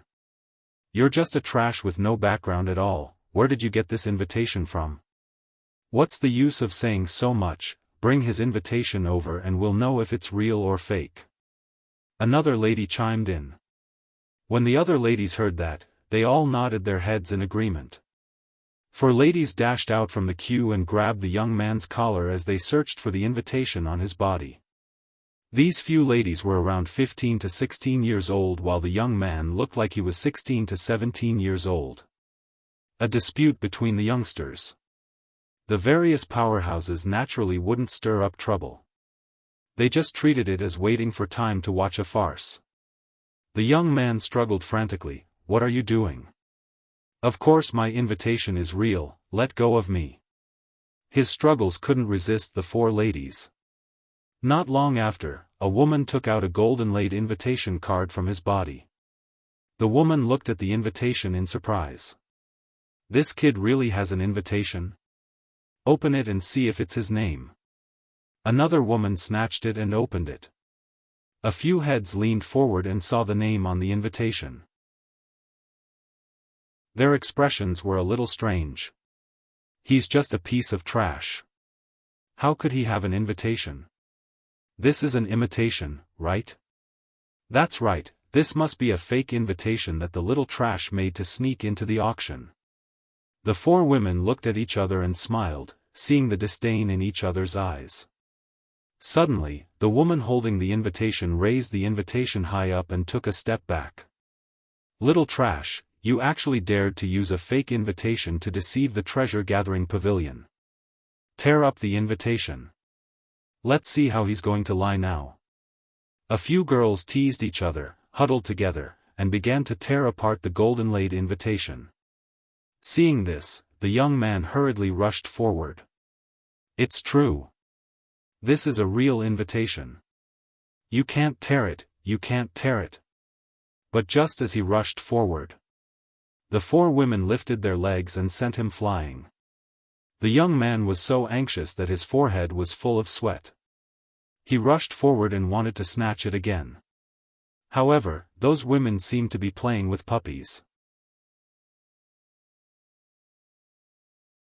Chapter 1777. The invitation card was raised up high. The young man's eyes were red and filled with panic as he stared at that invitation card without blinking. The ladies laughed together as they pointed at the young man and ridiculed him. "Little waste, even if you brought the invitation card into the treasure pavilion, you don't have any money to bid for it. I'm doing this for your own good, in order not to let you throw the Alchemist Guild's face." The lady laughed loudly as she tugged at that invitation card, preparing to release her profound chi to destroy the invitation card. Suddenly, the lady's wrist which was using her profound chi was struck by a sharp pain. Following that, the invitation card in the lady's hand was swept away by a hurricane. The invitation followed the hurricane and landed on a palm that was as fair as jade. "Which blind thing dares to snatch my invitation card?" The lady's face flushed red from anger when her invitation card was snatched away as she turned her head and stared at the person who snatched the invitation card. When the lady's vision fell onto the person who opened the invitation card and looked at it leisurely, their expressions changed drastically. "Yiqing Luo. It's you. It's you." A lady covered her mouth as her eyes widened as she looked at Yiqing Luo. Hearing this name, the other ladies all looked over. Immediately, their faces turned pale. And the young man who was kicked on the ground raised his head abruptly when he heard this name. A sliver of joy appeared in his eyes. "Miss Yi, you. Why are you here too?" The young lady was dressed in a fiery red robe, peerlessly beautiful. Her devastatingly beautiful face made everyone's gazes congeal on her. Her sweet smile could charm all living beings. She was talking about this red-robed young lady. Yiqing Luo waved the invitation card in her hand. "Bai Ming Che, do you want it?" The young man's eyes widened. Yes. This young man was the one whom Yiqing Luo and the Mu brothers met when they headed to the Alchemist Guild to take part in the Alchemist Guild's competition. Bai Ming Che. Yes, those 4 women were the ones who broke her stone table in the Alchemist Union's competition and spread rumors that she had used her body to seduce the Alchemist Union's young master in an attempt to win first place. Ever since the Alchemist Guild, she had almost thrown these few people to the back of her mind.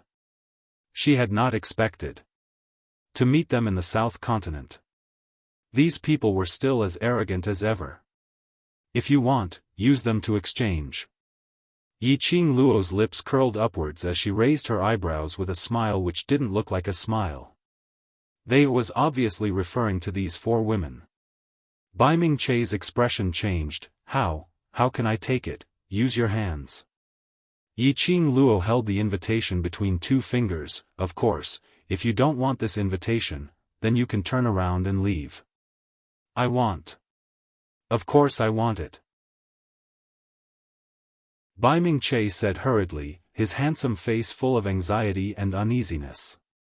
"But how can I?" He looked at the 4 fiendish women and was so anxious that he was about to cry. How was it possible for him to get the invitations from these 4 women? If he had this ability, he wouldn't have been bullied by these 4 women.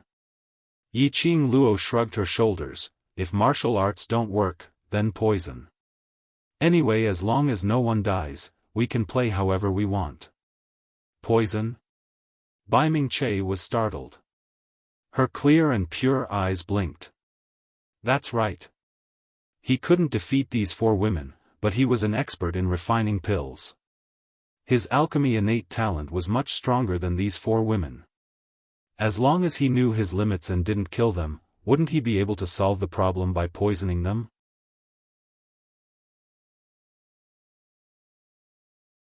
Chapter 1778.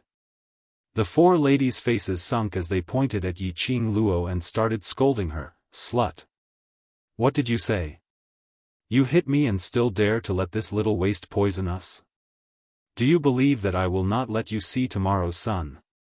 Relying on the fact that they had the advantage in numbers, the 4 women were not afraid at all. This Yiqing Luo had indeed shone brightly in the Alchemist Guild. But that was only limited to alchemy talent. Generally speaking, alchemists needed a lot of time to research and practice before they could raise the success rate of alchemy step by step. Because of this, those talented alchemists would absolutely not spend time to cultivate profound qi. Moreover, their family members were rushing over to the treasure-gathering pavilion. The other two ladies pointed at Bai Ming-che. "Little waste, if you dare to touch us, don't think that just because you've become a disciple of the Alchemist Guild, our Zhao family won't dare to touch you. My Qian family too. And my Sun family. My Li family." Zhao and Li family were both in the South Continent and were considered as famous and influential families. There were also a few genius profound practitioners who were famous in the Jianghu, and they were doing quite well in the Jianghu. Whereas the Qian family was a large family in the North Continent. Sun family was a large family in the East Continent, and it was rumored that they were related to the royal family. These four families, which were neither too big nor too small, had been connected by marriage for generations. Because of this, the four young ladies from the four families often mingled together and acted in collusion. Based on the status of their four families, if one of them mingled outside, she might flip the car. But the four of them represented the four families and mingled together. This car would not flip no matter what. The crowd of onlookers were all famous and influential people from various continents. They also understood why these four ladies dared to bully a young man in such an arrogant manner. After all, his background was strong. Luckily they didn't speak up for that young man earlier. Otherwise it would be troublesome if they got involved with the four families. They weren't afraid of trouble.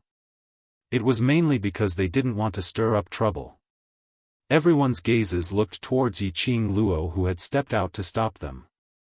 This young lady, she must have gotten into trouble. Bai Ming-che, however, completely ignored the four girls who were proudly announcing their family background.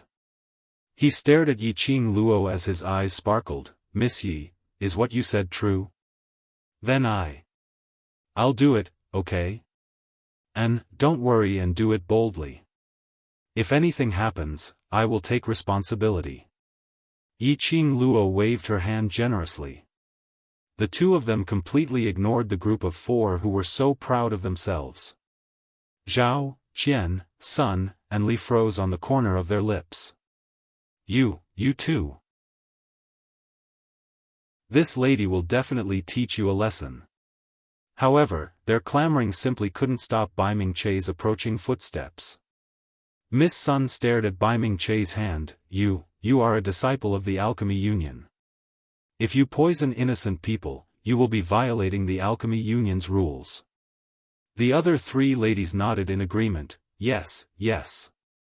You can't poison it or else you'll be kicked out of the Alchemy Union. The few of them had racked their brains to enter the Alchemy Union. That was why they had participated in the Alchemy Union's competition. They more or less knew about the Alchemist Union's membership. The reason why these four ladies were afraid was because their alchemy innate talent was indeed not as strong as Bai Ming-che. If Bai Ming-che really poisoned them. Chapter 1779. Innocent people? Yiqing Luo's lips curled into a smile. Bai Ming-che, are they innocent people? Bai Ming-che shook his head, snatching his invitation and hitting him. They were not innocent at all. Then it's not considered as violating the union. Yiqing Luo smiled lightly. Even if it is, you can rest assured that I can protect you. Her brother was the young chief of the Alchemist Guild. It was more than enough to protect Bai Ming-che. You slut. Miss Li couldn't bear it any longer as she released her profound qi and rushed towards Yiqing Luo's direction. Bai Ming-che, that little waste, was stupid and slow-witted. If it wasn't for this slut's instigation, how would Bai Ming-che think of poisoning them? First settle this little slut, then settle Bai Ming-che. When Miss Sun saw this, she quickly coordinated with Miss Li and attacked Yiqing Luo's direction. Profound qi was released and a ray of profound qi struck straight towards her. Only 16 years old, mystic profound 4th grade. Not a strong innate talent, but not bad either. She was used to fighting against experts. Meeting this kind of low-level shrimp, Yiqing Luo had no intention to fight at all. Yiqing Luo gave a yawn as she lazily evaded the duo's attack. Then, he raised his leg and stomped on their chests. With a bang, the two flew out and fell heavily onto the ground. Ah, pain, pain, pain. Slut. Do you know who I am? Do you know who my cousin is? You. How dare you hit me? Just one kick and the two rolled on the ground in pain. The remaining two girls looked at Yiqing Luo in horror. That slut had only given the two of them a kick. They couldn't even stand up from the pain. They were very clear about Miss Sun and Miss Li's ability. How could they be defeated so easily? The two of them were in shock when they suddenly felt something slapped on their backs. The two of them immediately turned their heads and saw Bai Ming-che covering the medicine bottle in his hand with a serious expression.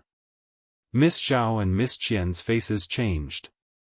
He reached out to touch the place where Bai Ming-che had just patted. You little trash, what did you do to me? Bai Ming-che took a few steps back, raised the bottle in his hand and said proudly, don't come near me. This is a bottle of itching powder. I only sprinkled a little on your body. At most, it will only make you itch for a day or two. If you dare to come near me, I will sprinkle the entire bottle of itching powder on you. Itching powder? What the hell was that?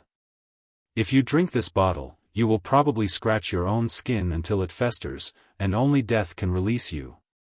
Bai Ming-che shook the bottle in his hand to show off. Deliberately mystifying things. The two women looked at each other. They were all apothecaries. He had never heard of itching powder. It was very obvious that Bai Ming-che was afraid of violating the oath of alliance and didn't dare to poison them, so he deliberately lied to them. However, the two of them were about to attack Bai Ming-che. Suddenly, from the depths of his heart, he felt a tickling sensation. It was the kind of itching feeling that came from the bones. The profound energy in their bodies suddenly dissipated amidst this extremely unbearable itch. The two of them couldn't hold it in any longer as they desperately scratched their own skin. But no matter how they scratched, they couldn't stop the itch. On the two of them, there were streaks of blood marks. The clothes on their bodies also became messy under the crazy scratching. The two ladies from the Sun and Li family who were lying on the ground were horrified when they saw the two women. Especially when he saw the people around him pointing at the two girls.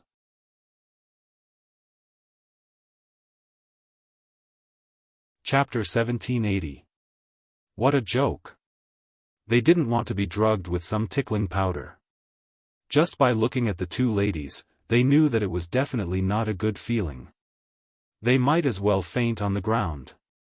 Bai Ming-che saw the two madly grabbing at him and stuffed the bottle into his space pocket contentedly. I didn't expect the first time I refined this kind of medicine, it's really effective. As he said, he walked towards the two madly grabbing ladies.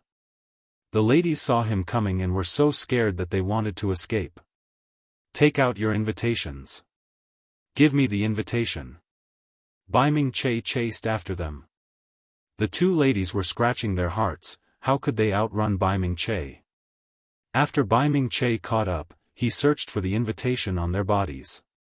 But after searching for half a day, he didn't find any invitation on them. I didn't, we don't have any invitation, we just followed along to join in the fun. Miss Zhao cried like a pear blossom in the rain.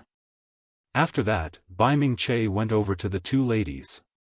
The two who pretended to faint were not willing to let a man touch them so wantonly. They immediately woke up from the shock.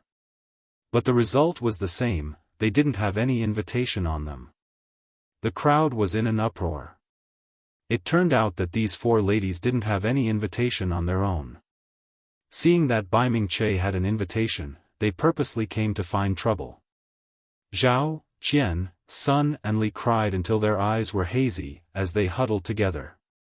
Bai Ming-che didn't get an invitation and his face was full of distress. Bai Ming-che, come over here. Suddenly, Yiqing Luo spoke. Bai Ming-che immediately went up to her, Miss Yi. Here, your invitation. Yi Qing Luo threw the invitation in her hand into Bai Ming Che's arms. Bai Ming Che caught the invitation and was a little confused, but I didn't get their invitation for you. Why do I need their invitation for? Yi Qing Luo rolled her eyes. Why did she feel that this young man's brain wasn't very good? Bai Ming Che blinked his eyes. But, didn't you ask me to give you their invitation? Yi Qing Luo raised her hand and mercilessly smashed his head. I am telling you, what is called giving you a taste of your own medicine. Bai Ming Che frowned, a little confused. Yi Qing Luo looked at this rash young man as she helplessly sighed. The only reason she had helped him was because Bai Ming Che had sincerely wanted to help her back in the Alchemy Guild. This young man was pure and innocent. But it was a little too silly. Alright, it's going to be my turn soon, you go and queue up too. Yi Qing Luo looked at the queue in front. There were still 10 over people left and it would be Dmo Xian's turn. Yi Qing Luo waved her hand as she walked towards the direction of Dmo Xian and the others. Her body had just leaned into Dmo Xian's embrace. A sharp and cold voice came from behind her. Little girl, don't you know the rules of Jubao Pavilion? You actually want to cut the queue so openly? Cutting the queue? Yi Qing Luo's brows rose. These words were obviously referring to her. Yi Qing Luo turned her head and looked towards the direction where the voice came from. A plump middle-aged man dressed in a luxurious brocade robe walked over, escorted by a dozen guards. Sun family's young miss saw that man and immediately climbed up from the ground. Eldest uncle, you're finally here. Xiao is about to be bullied till she can't face anyone. The middle-aged man glanced sideways at the disheveled Sun family's young miss and the expression on his face sunk slightly. Chapter 1781. The middle-aged man released a powerful aura. His cold and sinister eyes stared coldly at Yi Qing Luo. When the people around them saw this, they couldn't help but shrink their necks and look away. Someone in the crowd recognized the middle-aged man and whispered, "Is that Prime Minister Sun of the East Below Continent? He actually came to participate in the auction? Prime Minister Sun? He is the Prime Minister of the Eastern Continent. I'm afraid this little girl is doomed." The people in the queue were all discussing. However, after recognizing Prime Minister Sun, he did not immediately approach him to curry favor with him. These people were all shrewd people. He spent most of his time among the upper class. Naturally, he would not easily choose a side. This girl in red had a noble and elegant temperament. Every smile and frown was captivating, yet it caused others to not dare to have any profane thoughts in their hearts.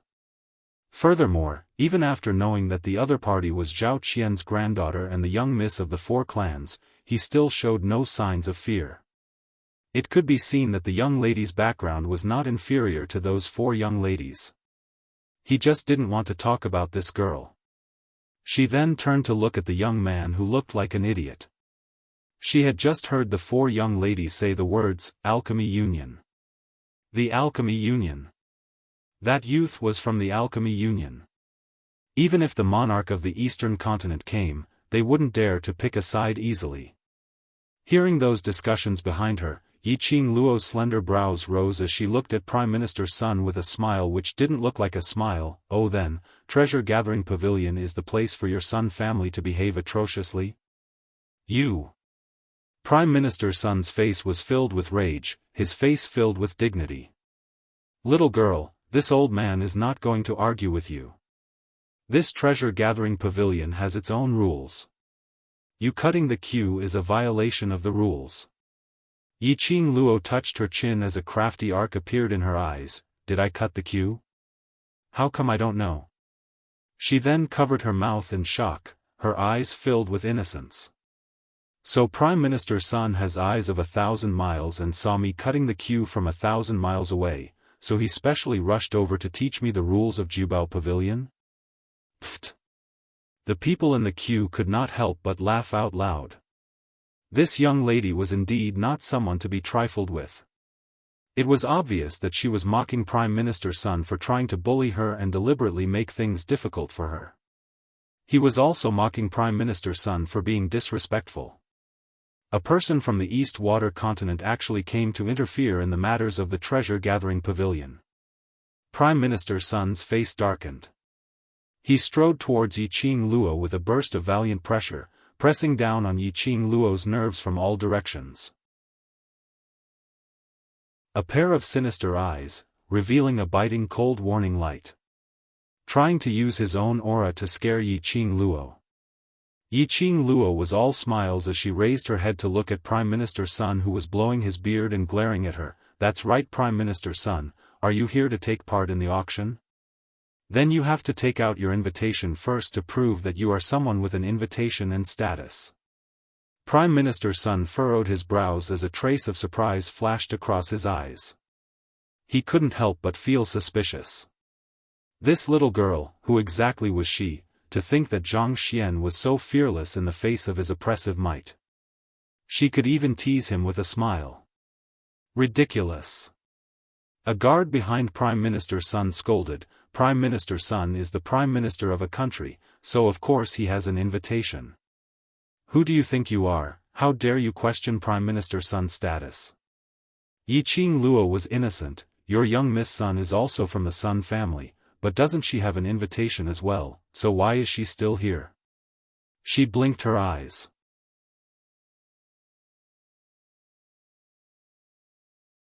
Chapter 1782. You're talking nonsense. I didn't. Miss Sun didn't expect Yiqing Luo to bring the topic back to her. Her eyes were red as she sobbed and held on to Prime Minister Sun's hand. "Eldest uncle, I really didn't. I just have never seen an auction ceremony before." Yiqing Luo added another stab. "Oh? Never seen an auction ceremony and want to join in the fun? Then that Alchemist Guild's disciple knocked into your feet and flew out by himself, causing a body of injuries?" Pausing, she clicked her tongue, "And his invitation letter also flew into your hands by itself, then manipulated you to tear it?" Yiqing Luo said it word by word, extremely clearly.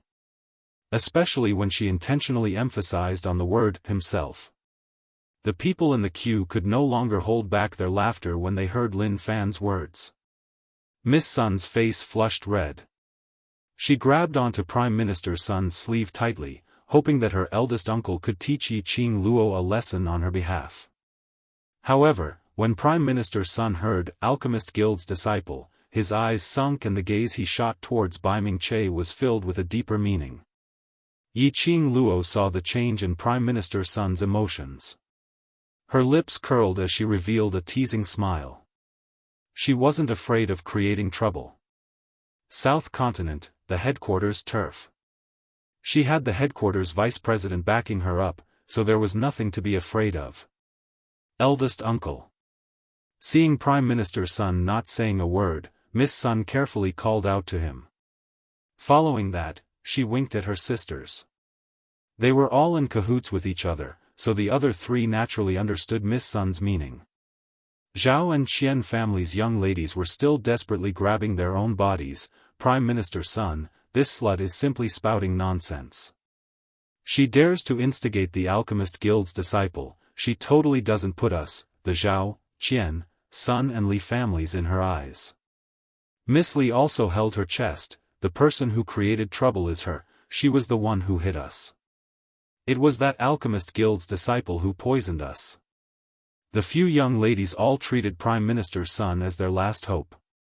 If they couldn't get back at the grievances they had suffered today, what face did the four young ladies have to continue to roam the world? Prime Minister Sun narrowed his shrewd eyes. As the Prime Minister of the Eastern Continent, his every word and action represented the Eastern Continent. Naturally, he wouldn't stand up for these juniors just because of a few words. However, the red-clothed young lady before him was indeed too arrogant.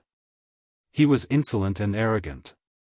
Most of the people in the queue were from influential families from all over the world.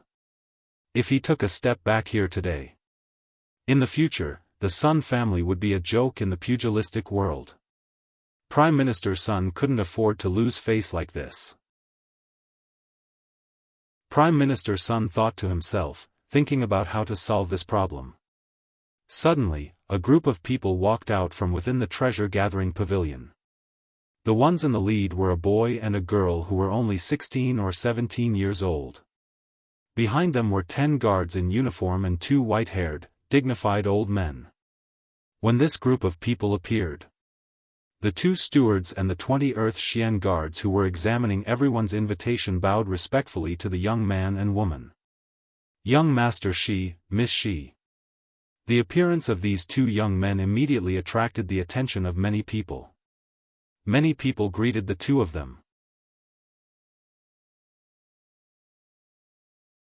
Chapter 1783. This situation made Prime Minister Sun's eyes filled with joy. These 2 youngsters were simply his lucky stars. This matter was forgotten just like that, which was beneficial to Sun family. As for that young lass, they could settle it secretly. These are the 2 from Shi family, one of Treasure Pavilion's public powerhouses? Right, that's the 2 children of Shi family, elder brother Shi Ruoyu, younger sister Shi Ruoxi. I heard that in this generation of Shi family, the master only married 1 wife, leaving behind a son and a daughter, and no other heirs. Upon seeing the 2 from Shi family, almost everyone in the queue wanted to greet them. But they couldn't easily leave the position they were standing at. Otherwise they would have to queue up again. In the crowd, a tiny voice was suddenly heard. The 2 from Shi family, despite being so busy, still took the time to come over. Are you here to personally welcome Prime Minister Sun? This sentence made everyone instantly reacted. That's right. Today was the auction. As one of the public powerhouses of Treasure Pavilion, the Shi family should be busy in Treasure Pavilion. But this pair of siblings actually came to Treasure Pavilion. Apparently they had heard the servants' report and specially came to the entrance to welcome them.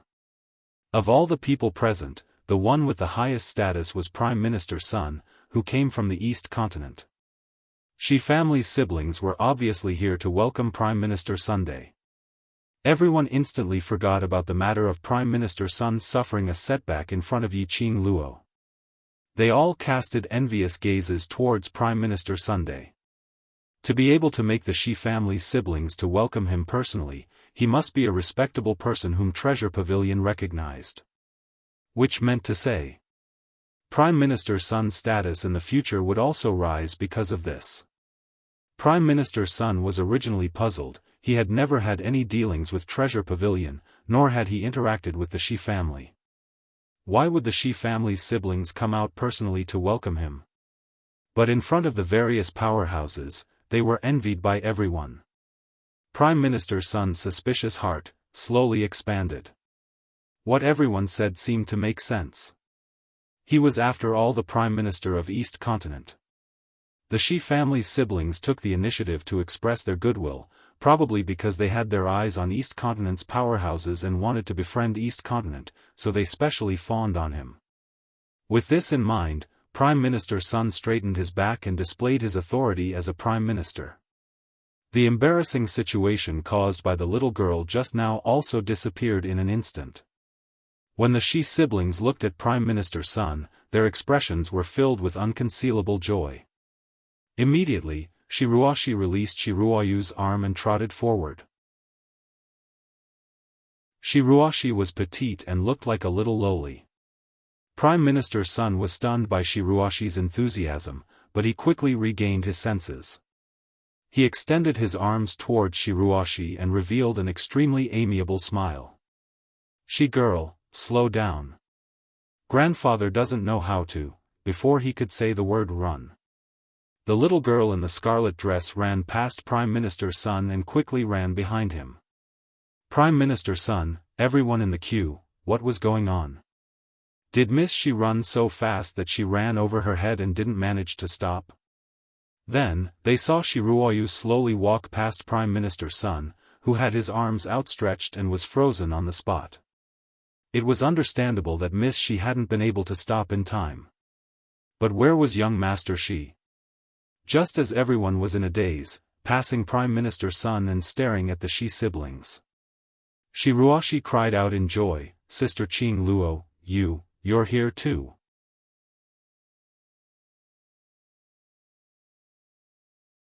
Chapter 1784. Queuing crowd. What situation was this? Everyone had yet to digest Miss Shi's actions. Shiruo had already walked in front of Yi Qing Luo as he gave her a smile. "Qing Luo, I didn't expect to meet you so soon." Shiruo raised her head as she gave a cute smile. "I didn't dare to believe that my class's student had arrived. Luckily I dragged my brother out to confirm it." Queuing crowd. So, the Shi siblings specially came out, just to confirm, the identity of the red-robed young lady? What was the relationship between the Shi siblings and the red-robed young lady? From the looks of it, their relationship was absolutely close. Yi Qing Luo gently hugged the cute girl in her arms as her charming eyes fixed on Shiruo. Although she looked calm on the surface, but her heart was filled with astonishment. She had not expected that one of the powerhouses in Treasure Pavilion was actually Shiruo and Shiruoshi's family. When she saw the information that Peach had arranged for her, her attention was placed on the mysterious powerhouse behind Treasure Pavilion. She didn't pay too much attention to which two powerhouses were the two powerhouses on the surface.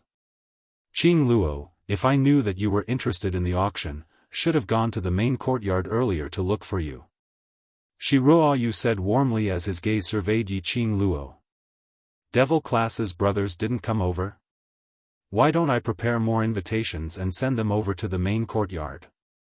Saying that, Shiruo turned around and was about to enter Treasure Pavilion to prepare the invitations. Yi Qing Luo hurriedly stopped him. "No need to trouble yourself, the four of us are enough. Sister Qing Luo, Sheik will bring you around. There are many things in Treasure Pavilion that sister has not seen before." Shiruo held Yi Qing Luo's arm tightly. Yi Qing Luo looked at the queuing crowd. Those pairs of eyes were staring straight at her. It looked like she indeed had to rely on her connections to cut the queue to enter Treasure Pavilion. If she were to stay behind to be investigated, this group of high-ranking officials and dignitaries would probably rush up. Yi Qing Luo coughed lightly. "Let's go." Shiruo happily held Yi Qing Luo's arm. Yi Qing Luo held Dmo Xian's arm, and along with Yan Xiaoyi and Xiao Jin, she also pulled along Bai Mingche as they cut the queue and walked into Treasure Pavilion. Yi Qing Luo suddenly thought of something when she just entered the door. She patted Shiruoshi's arm lightly, signaling her to wait for a moment. Then, she turned around, blinked her charming eyes, and put on an innocent and pure smile. She stared at the dumbfounded Prime Minister's son and said, "By the way, Prime Minister's son, for the sake of your age, I can only show you what it means to cut in line with my actions." The people in the queue couldn't help but burst into laughter.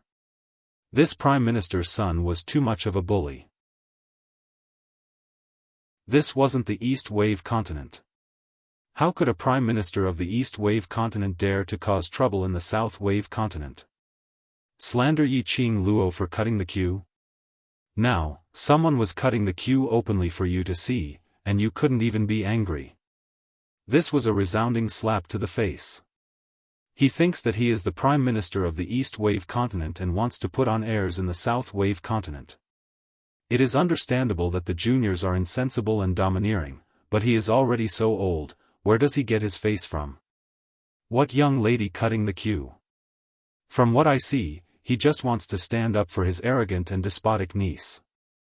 This matter, who is right and who is wrong, we can see it clearly. It's obviously those four young ladies who are bullying others. Even if the monarch of the East Wave continent is here today, there's no way to refute it.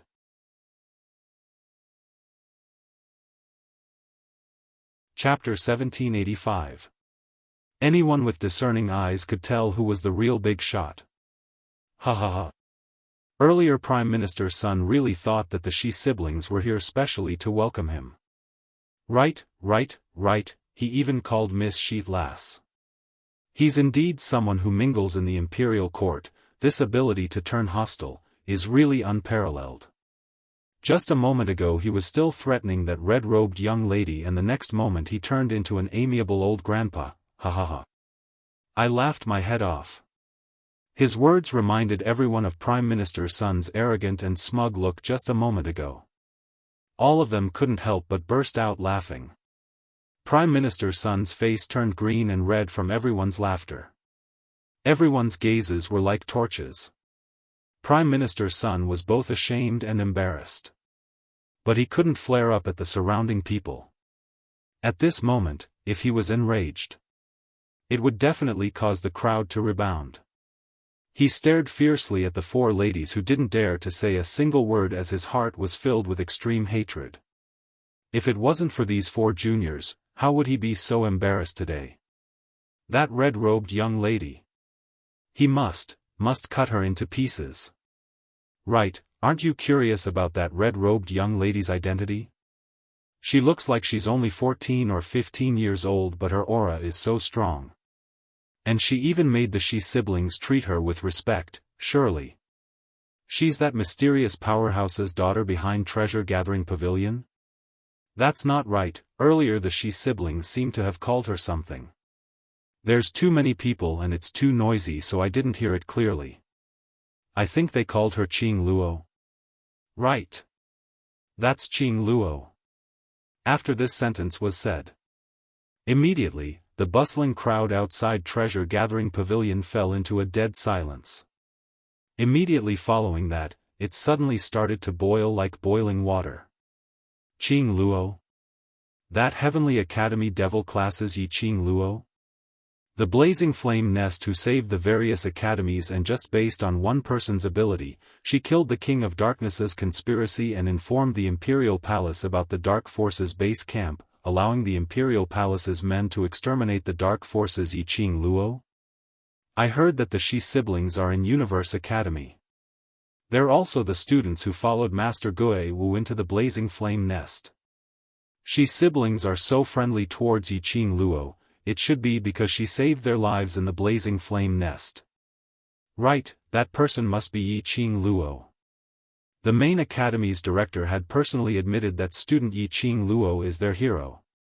Countless voices of discussion rose one after another. Everyone started to admire Yi Qing Luo even more. He despised Prime Minister Sun even more. After hearing Yi Qing Luo's identity, Prime Minister Sun's expression turned extremely ugly. He resisted the strange looks from the people around him and led a group of people to the back of the queue. No matter what, he couldn't miss this auction. Yi Qing Luo and the rest entered the treasure-gathering chambers. The Jubao Pavilion was extremely spacious, and the auction hall could accommodate at least 20,000 people. There were also thousands of private rooms on the second floor. A place with Qing Luo around is indeed bustling. Shi Ruoyu laughed lightly. Yi Qing Luo laughed dryly. The one who stirred up trouble this time was this kid. I just saw injustice on the road, so I pulled out my sword to lend a helping hand, and at the same time, acted as a hero to save the little boy. Little boy? Bai Ming-che blinked his eyes, not understanding the meaning of this term. What I mean is a young man who is good-looking. Yi Qing Luo explained patiently, so you and young Master Shi are both little boys. But, our ages are older than you. Bai Ming-che tilted his head, as he didn't understand.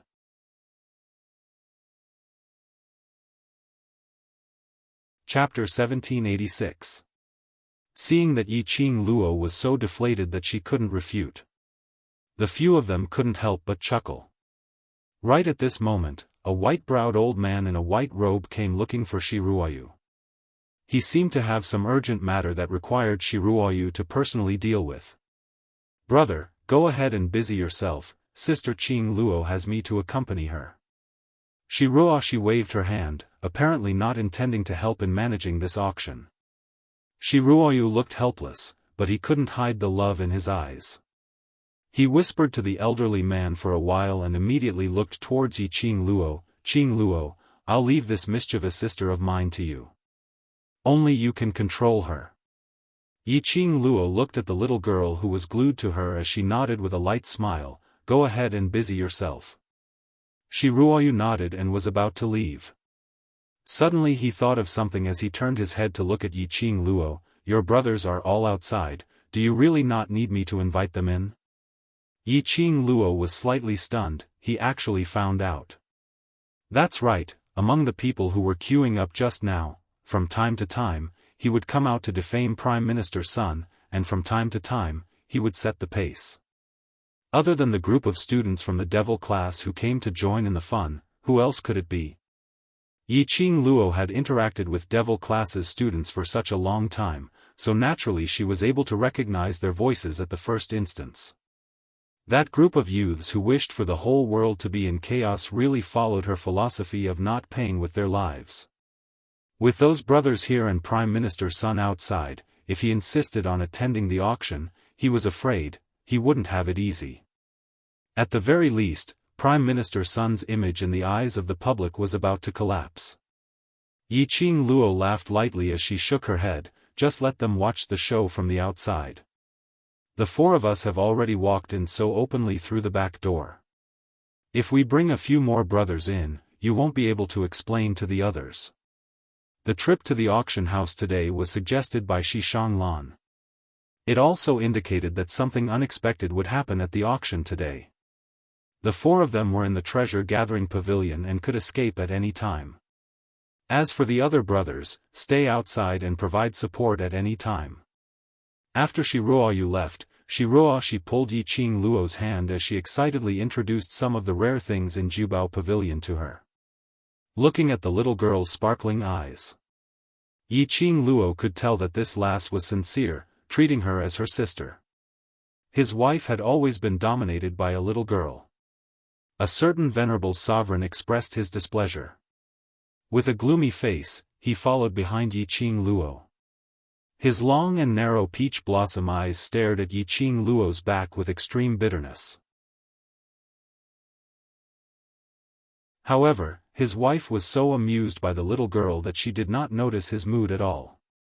Whereas for Qiao Jin and Yan Xiaoyi, who were 3 steps behind Dmo Xian, the atmosphere was indescribably strange. Of course, on the surface, the atmosphere was just right. The strange feeling came from Qiao Jin's feelings. As expected of the number 1 auction house. The 4 walls are either inlaid with gold or silver. It's even more dazzling than Holy Thief's room. It's blinding. Yan Xiaoyi tugged on Qiao Jin's arm, her lively and beautiful eyes flashed with the brilliance of surprise.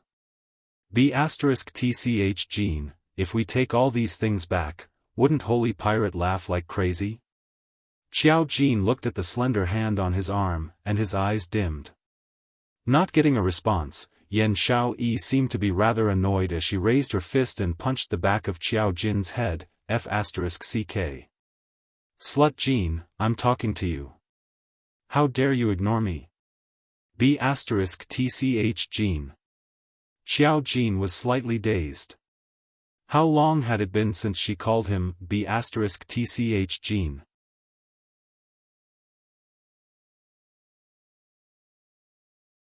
Chapter 1787. Yan Xiaoyi saw that he was still in a daze after being punched. She clenched her fists and tried hard to maintain the expression on her face, hiding the flash of pain in her eyes. After that, she grunted lightly and jogged far away from Qiao Jin. I can't be bothered to talk to you. I'll just get a taste of being rich myself. Saying that, Yan Xiaoyi hastened her footsteps as she walked past Yiqing Luo, squeezing through the crowd in front. Xiaoyi. Yiqing Luo's brows creased as she immediately called out. However, Yan Xiaoyi seemed to not have heard her voice as she blended into the crowd and disappeared. Jin Zi, what's going on? Haven't I asked you to follow her properly? Yiqing Luo's expression sunk as she turned her head towards Qiao Jin. But he saw Qiao Jin standing rooted to the ground, his eyes staring blankly in the direction that Yan Xiaoyi had left. Yiqing Luo was filled with reprimands, but after seeing Qiao Jin's expression, she couldn't say anything at all. She pursed her lips and let go of Shiruashi's hand. She approached Xiao Jin and whispered in his ear, "It's not safe here. If you don't want anything to happen to Xiao Yi, you'd better follow her closely." Pausing, Yiqing Luo's eyes were tainted with a thin layer of ice. "No matter what you treat Xiao Yi as, I only hope that you protect her well." Xiao Jin's body stiffened as he abruptly shifted his line of sight, meeting Yiqing Luo's eyes. Yiqing Luo didn't say another word as she directly turned around and returned to Shiruashi's side. Together with Shiruashi, they continued their journey forward. Dmo Xian didn't even bother to look over as his gaze was all on Yiqing Luo. The three of them had already gone far away. Xiao Jin was still in a daze as he stared at the direction where Yan Xiao Yi had disappeared. An intense dull pain assaulted his heart. It was as if a sharp blade had pierced his heart. His heart was ruthlessly cut into pieces. Slut Jin, in his mind, Yan Xiao Yi's voice reverberated. Again and again, pounding against his heart. Xiao Jin clenched his fists tightly, his body also tensed up. Ever since he saw Yan Xiao Yi today, he felt that it was extremely strange. Now, he finally understood where the strange feeling came from. When Yan Xiao Yi saw him, she was no longer cold, no longer expressionless, and no longer deliberately avoiding him. On the contrary, her attitude towards him. As usual. His attitude was exactly the same as when they were still brothers. Her smile, her tone, her ridiculing tone. Everything returned to how it was in the past. Did he completely give up on the only possibility between them and chose to return to the past? This was clearly what he had been hoping for. But when he realized this, his heart ached even more than yesterday when he saw her throw something that belonged to them by the pool.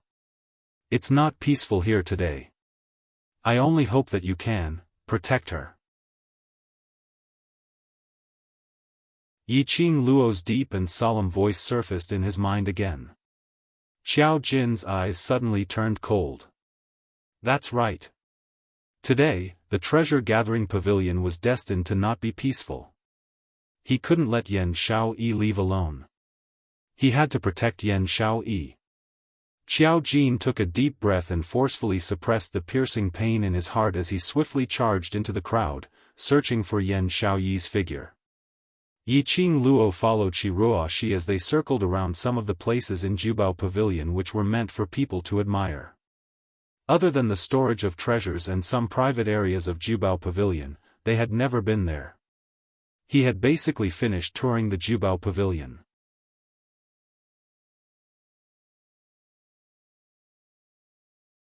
Chapter 1788. Not long after, about 4 hours had passed. Shiruashi had been maintaining her excited spirit and had led Yiqing Luo to wander around blindly, so her energy was severely depleted. The auction was about to start. Yiqing Luo supported Shiruashi and based on the number on the invitation card, they found their location. Shi Shanglan's invitation card was for the VIP cabin on the second floor. 4 people to a cabin. Yiqing Luo entered their cabin under the guidance of the attendant. The private room faced the stage of the auction. A few strands of white gauze covered the view of their private room.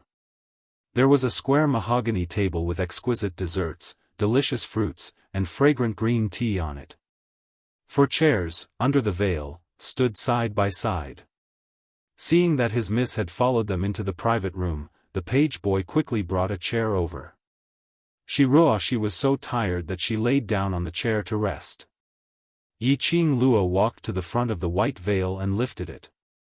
Behind the veil was a horizontal railing that reached her waist. Looking over, one could see the entire auction hall. Even those guests in the opposite cabin who lifted the veil could see it. Yiqing Luo took a look at Shiruashi who had fallen asleep on the chair and smiled helplessly. This lass, it was only the second time they met and she was so assured of them. One must know, Shiruashi was the miss of the Shi family. If she was some evil person, to kidnap Shiruashi. Then she could threaten the Shi family, threaten the treasure-gathering pavilion. Lil Luo, how much longer do you want to watch? Behind her, a sour voice was heard. Before Yiqing Luo could turn back, a scorching feeling covered her back. The man's boiling hot chest was pressed against her back. Her body was brought into Dmo Xian's arms. The both of them fell onto a chair not too far away from Shi Ruoxi. Yiqing Luo stretched out her hands in shock and hugged his neck tightly. Ah Xian. The words had just left her mouth when the man's scorching breath covered the sky and earth. Before she could finish her words, it was forcefully swallowed back into his stomach. His kiss was extremely forceful. It was overbearing, an irresistible force. The sweet and scorching breath intertwined between their lips. Yiqing Luo's body kept quivering under his kiss and his large palms which couldn't be restrained. Her face was already dyed crimson. Her slightly opened and closed eyes were filled with a misty and seductive luster. Why did he suddenly turn blue? And he was kissing her so hard. The kiss was so green. Little she was still asleep. If she woke up and saw them like this, wouldn't they be teaching the wrong things? Thinking of this, Yiqing Luo's consciousness awoke from the dizziness of Dmo Xian's kiss. She immediately tried to struggle. But just as he moved, all of a sudden, he put more force into his lips. He fiercely sucked on her little tongue. Yiqing Luo's petite body shuddered violently as an extremely shameful voice leaked out from her mouth. Her entire person, once again fell limply into Dmo Xian's arms. He kissed Yiqing Luo until she was about to suffocate before he released her lips. Then, his hot, wet lips pressed against her neck. Yiqing Luo's petite body trembled even more violently as her little hand weakly rested on his chest. Ah Xian. Don't continue, this is treasure-gathering chambers. Although there was a veil to cover. But this veil was hazy, how much could it cover? And the outside was a boiling cauldron of voices as people came and went. Adding on to the fact that there was a little girl who could wake up anytime. This was simply too exciting.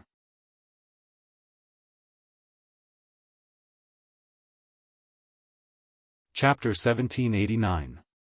When Dmo Xian's fingers slid into her fair skin, Yiqing Luo completely went berserk. At this moment, how could she still have any romantic thoughts?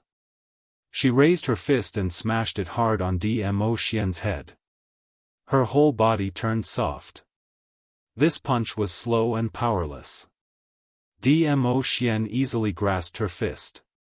His fingers penetrated into the gaps between her fingers and intertwined with hers.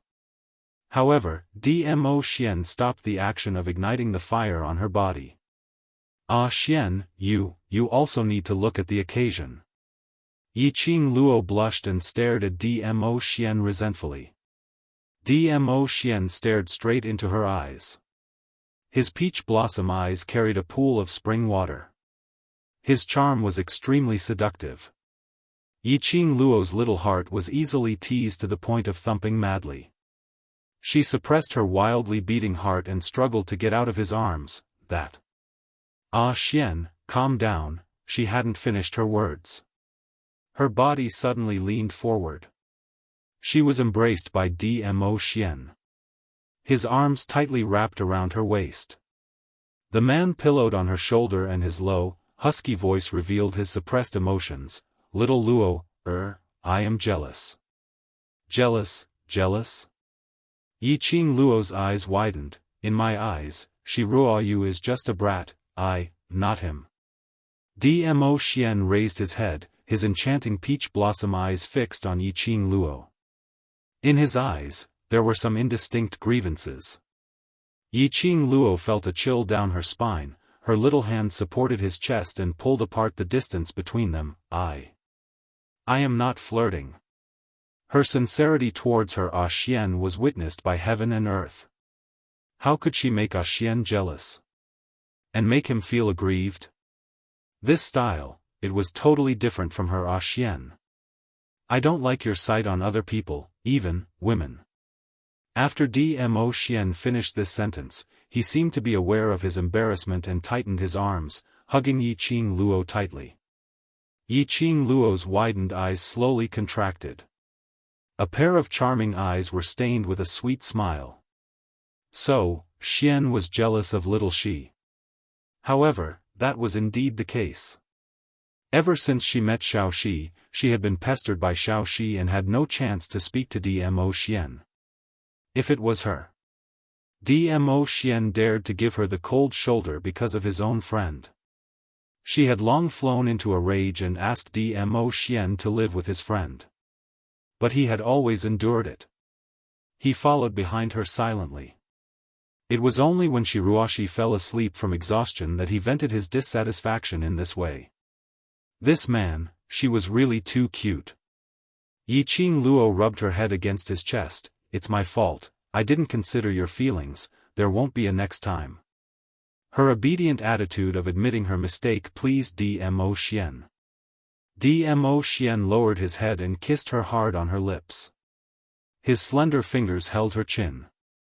If there's a next time, I will use my own methods to make it impossible for you to take your eyes off me.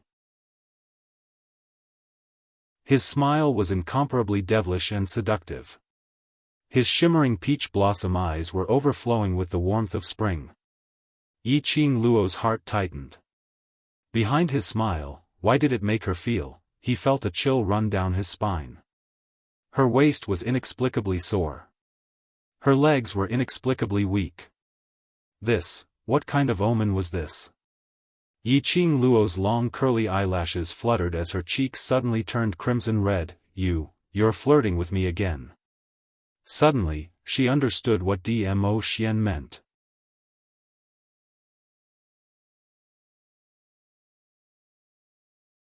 Chapter 1790. Dmo Xian raised his brows domineeringly. I'm flirting with my woman, there's nothing wrong with that. Alright, there's nothing wrong with that. But, Xian was gradually developing into a domineering CEO, what was going on? Or was it that in every man's heart, there was a domineering CEO? He was domineering to her, he was strong to her. He was able to make her blush. Was she unable to resist flirting? Looking at the lovely person in his arms, her face was blushing and her eyes were misty. No matter how one looked at her, her eyes were seductive.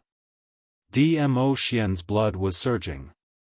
This look made Dmo Xian's blood boil even more. His arms tightened as he pressed the soft and delicate girl in his arms into his embrace. Yiqing Luo was half lying in Dmo Xian's arms. Feeling the scalding sensation on her stomach, how could she not know what it was? She was already dead.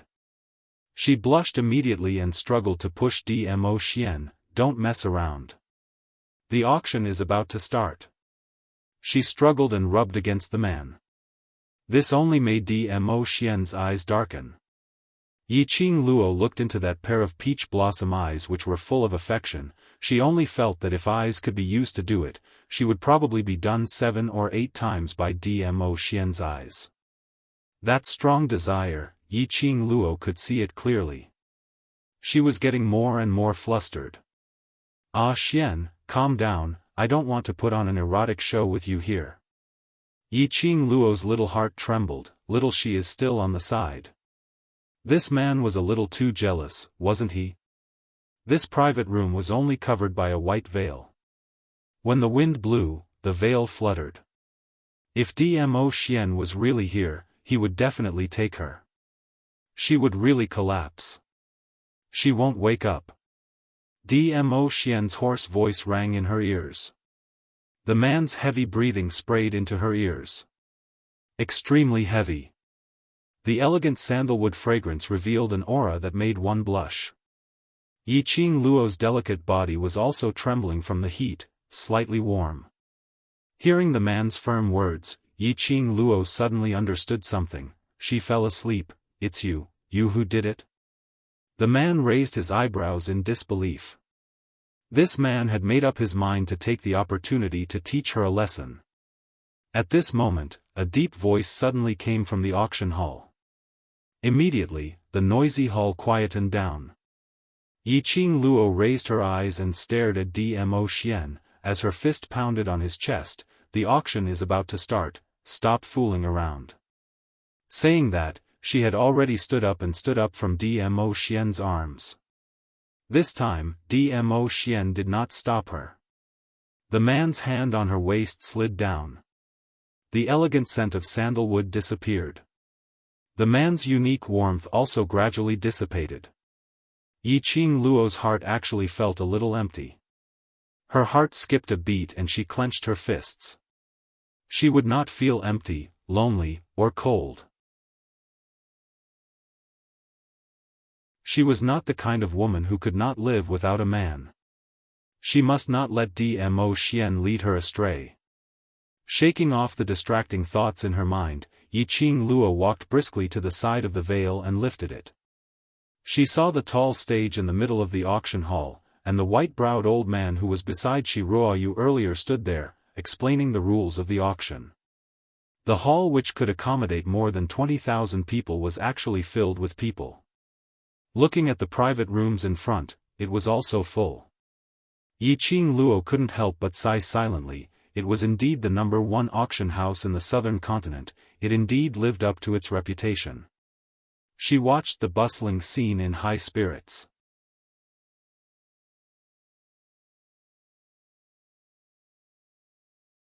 Chapter 1791. Ah Xian, look, Prime Minister's son. Yiqing Luo pointed to a private room on the opposite right as a meaningful smile surfaced in her eyes. But before she could finish her sentence, her body felt light and she was once again tightly embraced in Dmo Xian's embrace. Dmo Xian snorted lightly. What are you looking at him for? He's just an old man, what's there to look at? Yiqing Luo laughed into a ball in his arms. Don't tell me you're jealous of him too. Eat. Dmo Xian's answer was very straightforward, as though it was a matter of course. Yiqing Luo's body leaned into his embrace. She could clearly feel the man's rising temperature. There was also a certain place that didn't show any signs of stopping. Her eyes curved into crescents as she smiled. Her long and narrow eyes flashed with a bewitching radiance. She leaned closer to Dmo Xian. Her fragrant breath gently blew into Dmo Xian's ear. She could feel the man's body gradually stiffening. Yiqing Luo couldn't help but burst out laughing as she hooked her arm around his neck, giving a charming smile. Little Xian, bear with it first and get through the auction. After we return, you can do whatever you want. Dmo Xian's body tensed up even more. The veins on his forehead were bulging. Heavy breaths fell on Yiqing Luo's ears. It made Yiqing Luo giggle continuously. This lass was simply like a demon.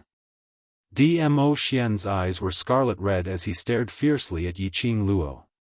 That gaze seemed as though it wanted to strip Yiqing Luo clean. The old man in the auction hall had reached the end of his speech. Dmo Xian's body tensed up as he hugged Yiqing Luo tightly and used her petite body to fiercely press against a certain part of him. Yiqing Luo's alluring face flushed red, but she didn't struggle any further. Dmo Xian leaned close to her ear. His voice was husky and exceptionally alluring. All right. One word and Yiqing Luo's ears were about to get pregnant. Yiqing Luo stared at him as she pushed his hand away. I'm not going to mess around with you anymore.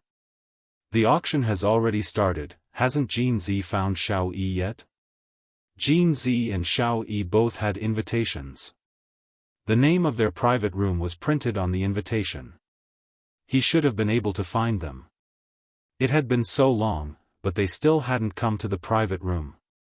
Thinking of that man who was smiling warmly like jade, Yiqing Luo's heart surged with an ominous premonition. There's Jin Zi here, no need to worry. Dmo Xian's expression resumed his usual devilish splendor. He walked to the side of the veil and scanned the crowd below. Jin Zi has feelings for Xiao Yi.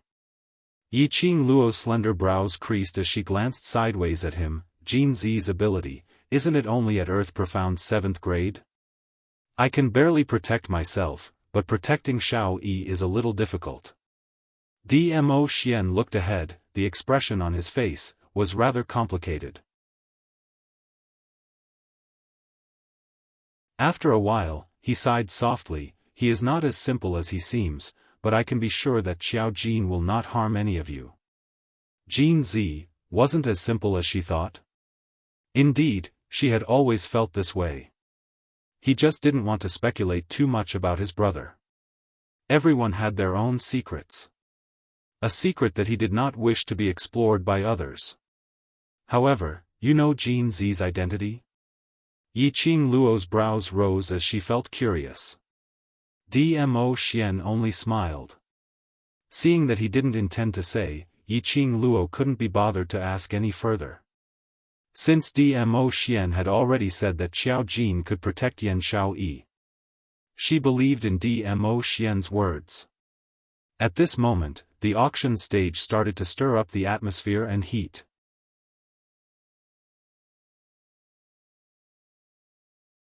Chapter 1792. It was a Supreme Being grade armor. It was rumored to be used by Sky Mystic Supremes. Wearing it, unless it was a Supreme grade weapon or above, it would absolutely not be able to damage the armor at all. The first auction item was a Supreme grade. Everyone instantly felt their blood boiling as they started to look forward to the 10 auction items in the baptism auction. This kind of life-saving armor had aroused the enthusiasm of many cultivators. After more than 10 rounds of bidding, it was finally won by a family with 100,000 gold coins. Following that, there were some 5th grade medicinal pills, Supreme grade weapons. There were also some strange jades. The further it went, the more precious the auction items were. The excitement in the entire auction hall was stirred up by wave after wave. However, Yiqing Luo was drowsy looking at it. She had no interest in these things at all. In terms of medicinal pills, even if she couldn't refine them, she still had her ancestor-level master, Ghost Doctor. What medicinal pills could she not have? Weapons? Jewelry? She could casually pull out one from the profound Phoenix ring and it would totally beat those auction items. Young mirage beasts? Her battle pets were either holy beasts or battle-type mirage beasts. Looking at the 20,000 over people in the hall, their cheers were earth-shattering and the excitement was surging. Yiqing Luo started to wonder. Could this group of people be hired by the treasure-gathering pavilion? Were these things worth their excitement? Also spent a lot of money to smash. If she knew it was so profitable, she would have taken out all the things in the profound Phoenix ring to exchange for money. If everyone present knew what Yiqing Luo was thinking, they would probably be gnashing their teeth and scolding Yiqing Luo for being perverted. Did you think everyone was as perverted as you? Did you think everyone was as lucky as you? You could pick up divine weapons, holy beasts and experts just by walking on the road. Don't you dare to cheat too much. You still have the cheek to complain about our excitement? Time passed by minute and second. By the time it was the 7th auction item, another 4 hours had passed. Yiqing Luo stretched her waist as she turned her head to look at the drowsy Shi Ruoxi. His gaze paused on the 2 empty chairs for a moment. Jin Zi still hasn't returned. Did something really happen? Dmo Xian wrapped his arm around her waist and nodded his head absent-mindedly. Yiqing Luo suddenly pushed his hand away and stood up. Did something really happen? Dmo Xian squinted his bewitching peach blossom eyes as he propped his chin on one hand and leaned lazily against the chair. Something's happened. Dmo Xian would never crack such a joke. But his attitude, why was he so nonchalant, as if he didn't care? This also meant that Xiao Jin and Yan Xiaoyi should be fine. But knowing that something had happened to them, even if she knew that they were fine, Yiqing Luo still couldn't help but worry. Where are they? Yiqing Luo somehow felt that she was always in control of Dmo Xian's hands. Dmo Xian reached out and grabbed her arm. Yiqing Luo's body lost its balance and fell into his arms. The man chuckled beside her ear. Luo, do you really think of me as an omniscient deity? At this moment, I'm not in the mood to joke with you. Yiqing Luo was burning with anxiety as she stared at him. Dmo Xian gently caressed her hair. I indeed don't know where they are, but someone does. Who? Dmo Xian's thin lips curled upwards as his gaze turned towards a certain direction. Yiqing Luo followed his gaze and looked over.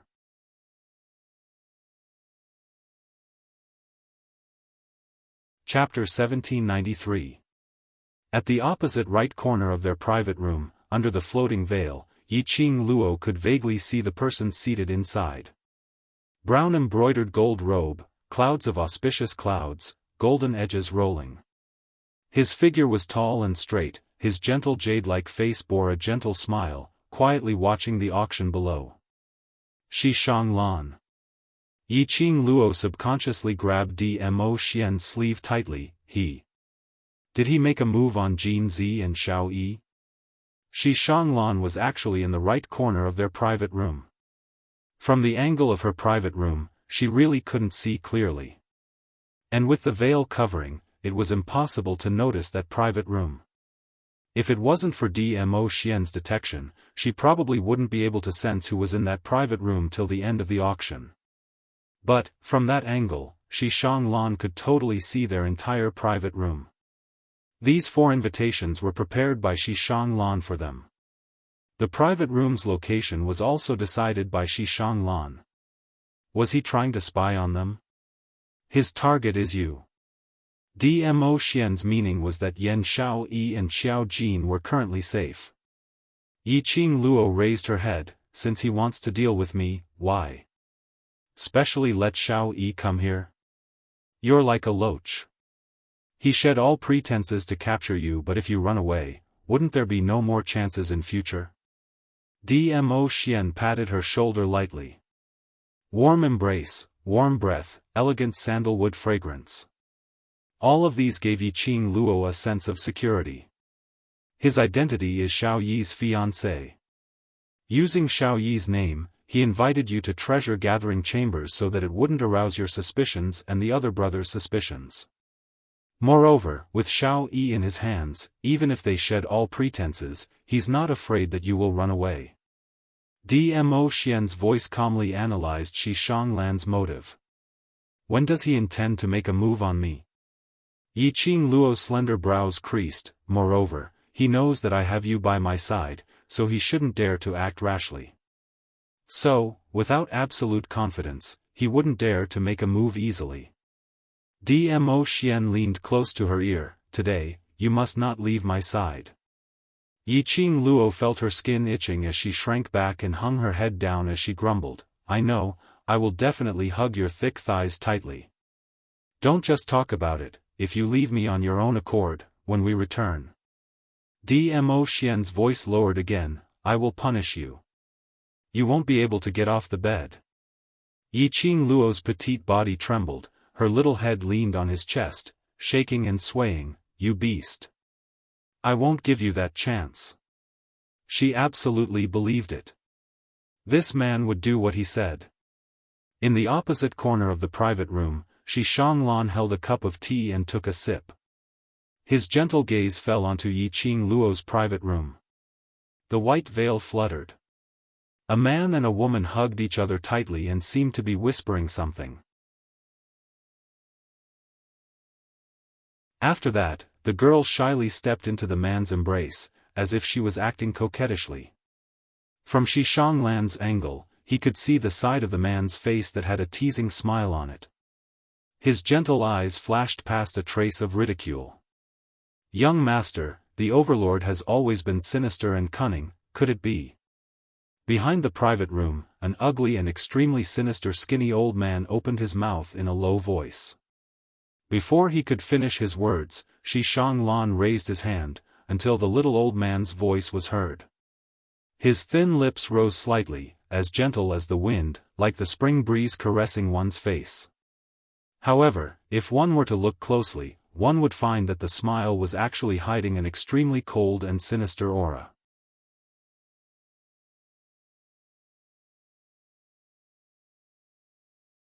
Chapter 1794. No matter how strong or how heaven-defying a man was, he was still a man. Once he falls in love with a woman, he would no longer be strong. Even Dmo Xian was the same. Because he had his own weakness. With a weak spot nearby, one's perception would decrease. The current Dmo Xian was wholeheartedly pampering his beloved young lady, so how would he possibly notice their plans? What's more, someone like Yiqing Luo who valued relationships and righteousness.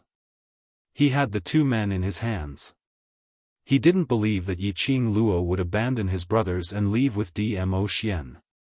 As for him, he only needed to suppress Yiqing Luo.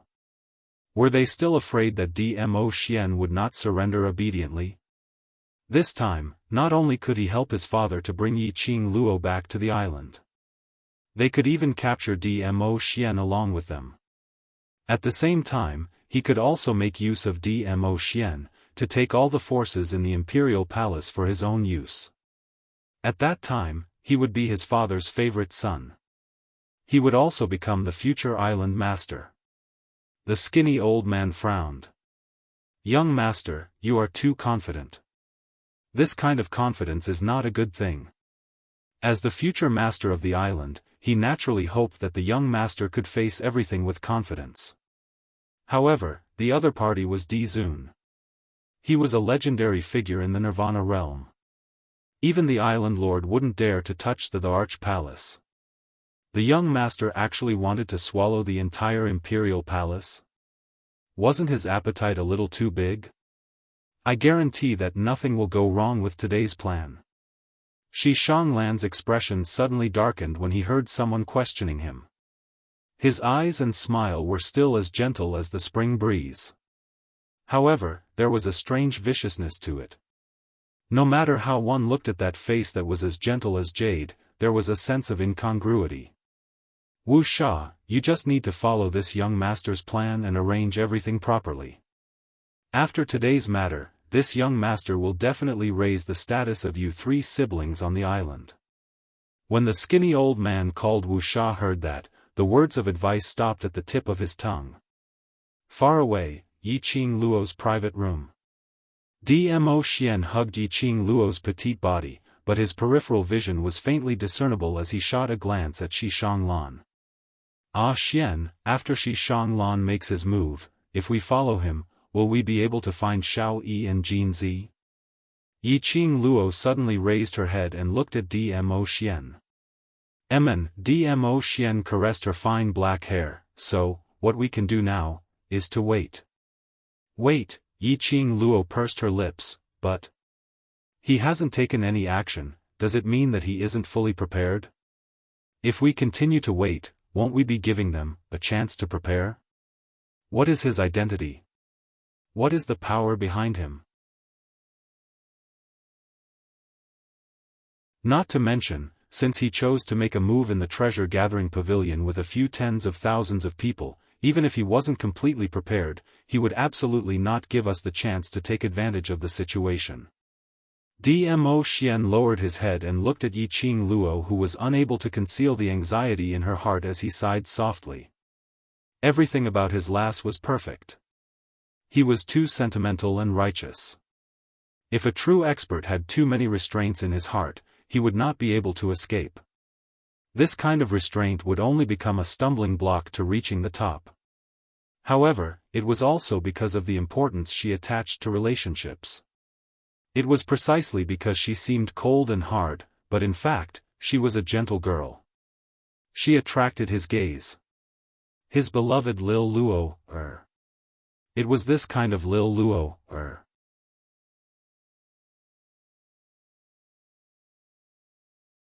Chapter 1795.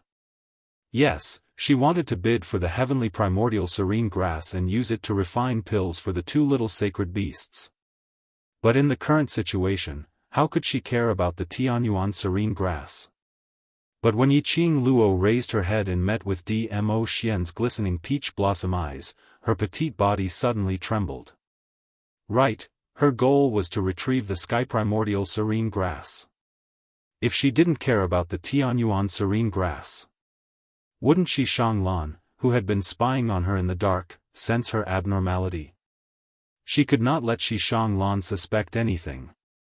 She must bid for this returning heaven primordial serene grass.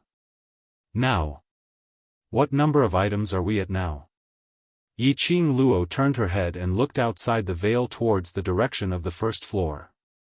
The 9th item. Dmo Xian took her to the railing, returning heaven primordial serene grass.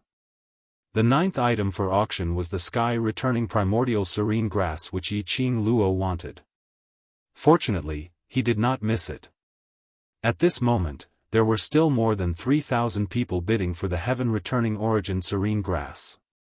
The base price was 50,000 gold coins, and the returning heaven primordial serene grass started at 10,000 gold coins each time. The price had already reached 3 million gold coins. It was obvious how many profound practitioners were yearning for the returning heaven origin serene grass. As long as they could obtain the heaven-restoring origin serene grass and refine it, they would be able to achieve a breakthrough and bring glory to their clans. This was a glory that could not be bought no matter how much money one spent. Now that he was feeling the pinch, he had to spend some money. It would be good for the future. In an instant, the price of the heaven-returning serene grass soared to 5 million gold coins. And the person who called out this price was Prime Minister Sun, who was seated in the cabin not too far away from Yiqing Luo. Prime Minister Sun was the strongest person in the Sun family. He was unrivaled along the way and became the Prime Minister of the Eastern continent. Not only did he rely on his means, but he also relied on his ability. The current Prime Minister Sun was already a high-level Earth Profound 8th grade Profound practitioner. He was only a step away from advancing to the 9th grade of the Earth Profound realm. If he consumed the pill refined from the heaven-restoring serene grass, he might be able to step into the Sky Profound realm. He had already invited a Grandmaster Alchemist to refine a pill for his advancement. Prime Minister Sun was determined to obtain the returning heaven primordial serene grass. He was auctioning something in the auction house. What mattered was not who was more powerful. It was about who had more money. Many rich kids began to bid again. Prime Minister Sun couldn't wait to get the returning Sky Yuan serene grass, so he didn't bother to argue with the others. 10 million gold coins. The atmosphere suddenly froze. The clamor instantly died down. 10 million gold coins. Could Prime Minister Sun afford that much money? The East Wave continent was so fertile. Spending 10 million gold coins for an herb that could raise the mystic rank? Was Prime Minister Sun crazy? Or, did he want to obtain this stock of medicinal herb to advance? Promotion? Everyone in the auction house looked at Prime Minister Sun's private room enviously. If Prime Minister Sun wanted to ascend to the Sky Profound realm, he would become a Sky Profound Supreme Expert. Indeed, he did not care about money. Once he succeeded in becoming a sovereign of the Sky Profound realm, even if it was 30 million or 40 million, he was willing to spend it. 10 million gold coins. 10 million gold coins, are there any other bids? The white-browed old man hit the auction stage with a hammer. He shouted at the top of his lungs, but no one responded. He raised his hammer high. 10 million gold coins going once. 10 million gold coins going twice. 10 million. 15 million. Suddenly, a sweet voice was heard. Another 5 million? Everyone was stunned. Everyone looked towards the source of the voice to see who was so daring. You're tuning in to the Xiaofan's Wuxia Tales YouTube channel. Don't forget to subscribe and join us on this journey to catch the most captivating stories.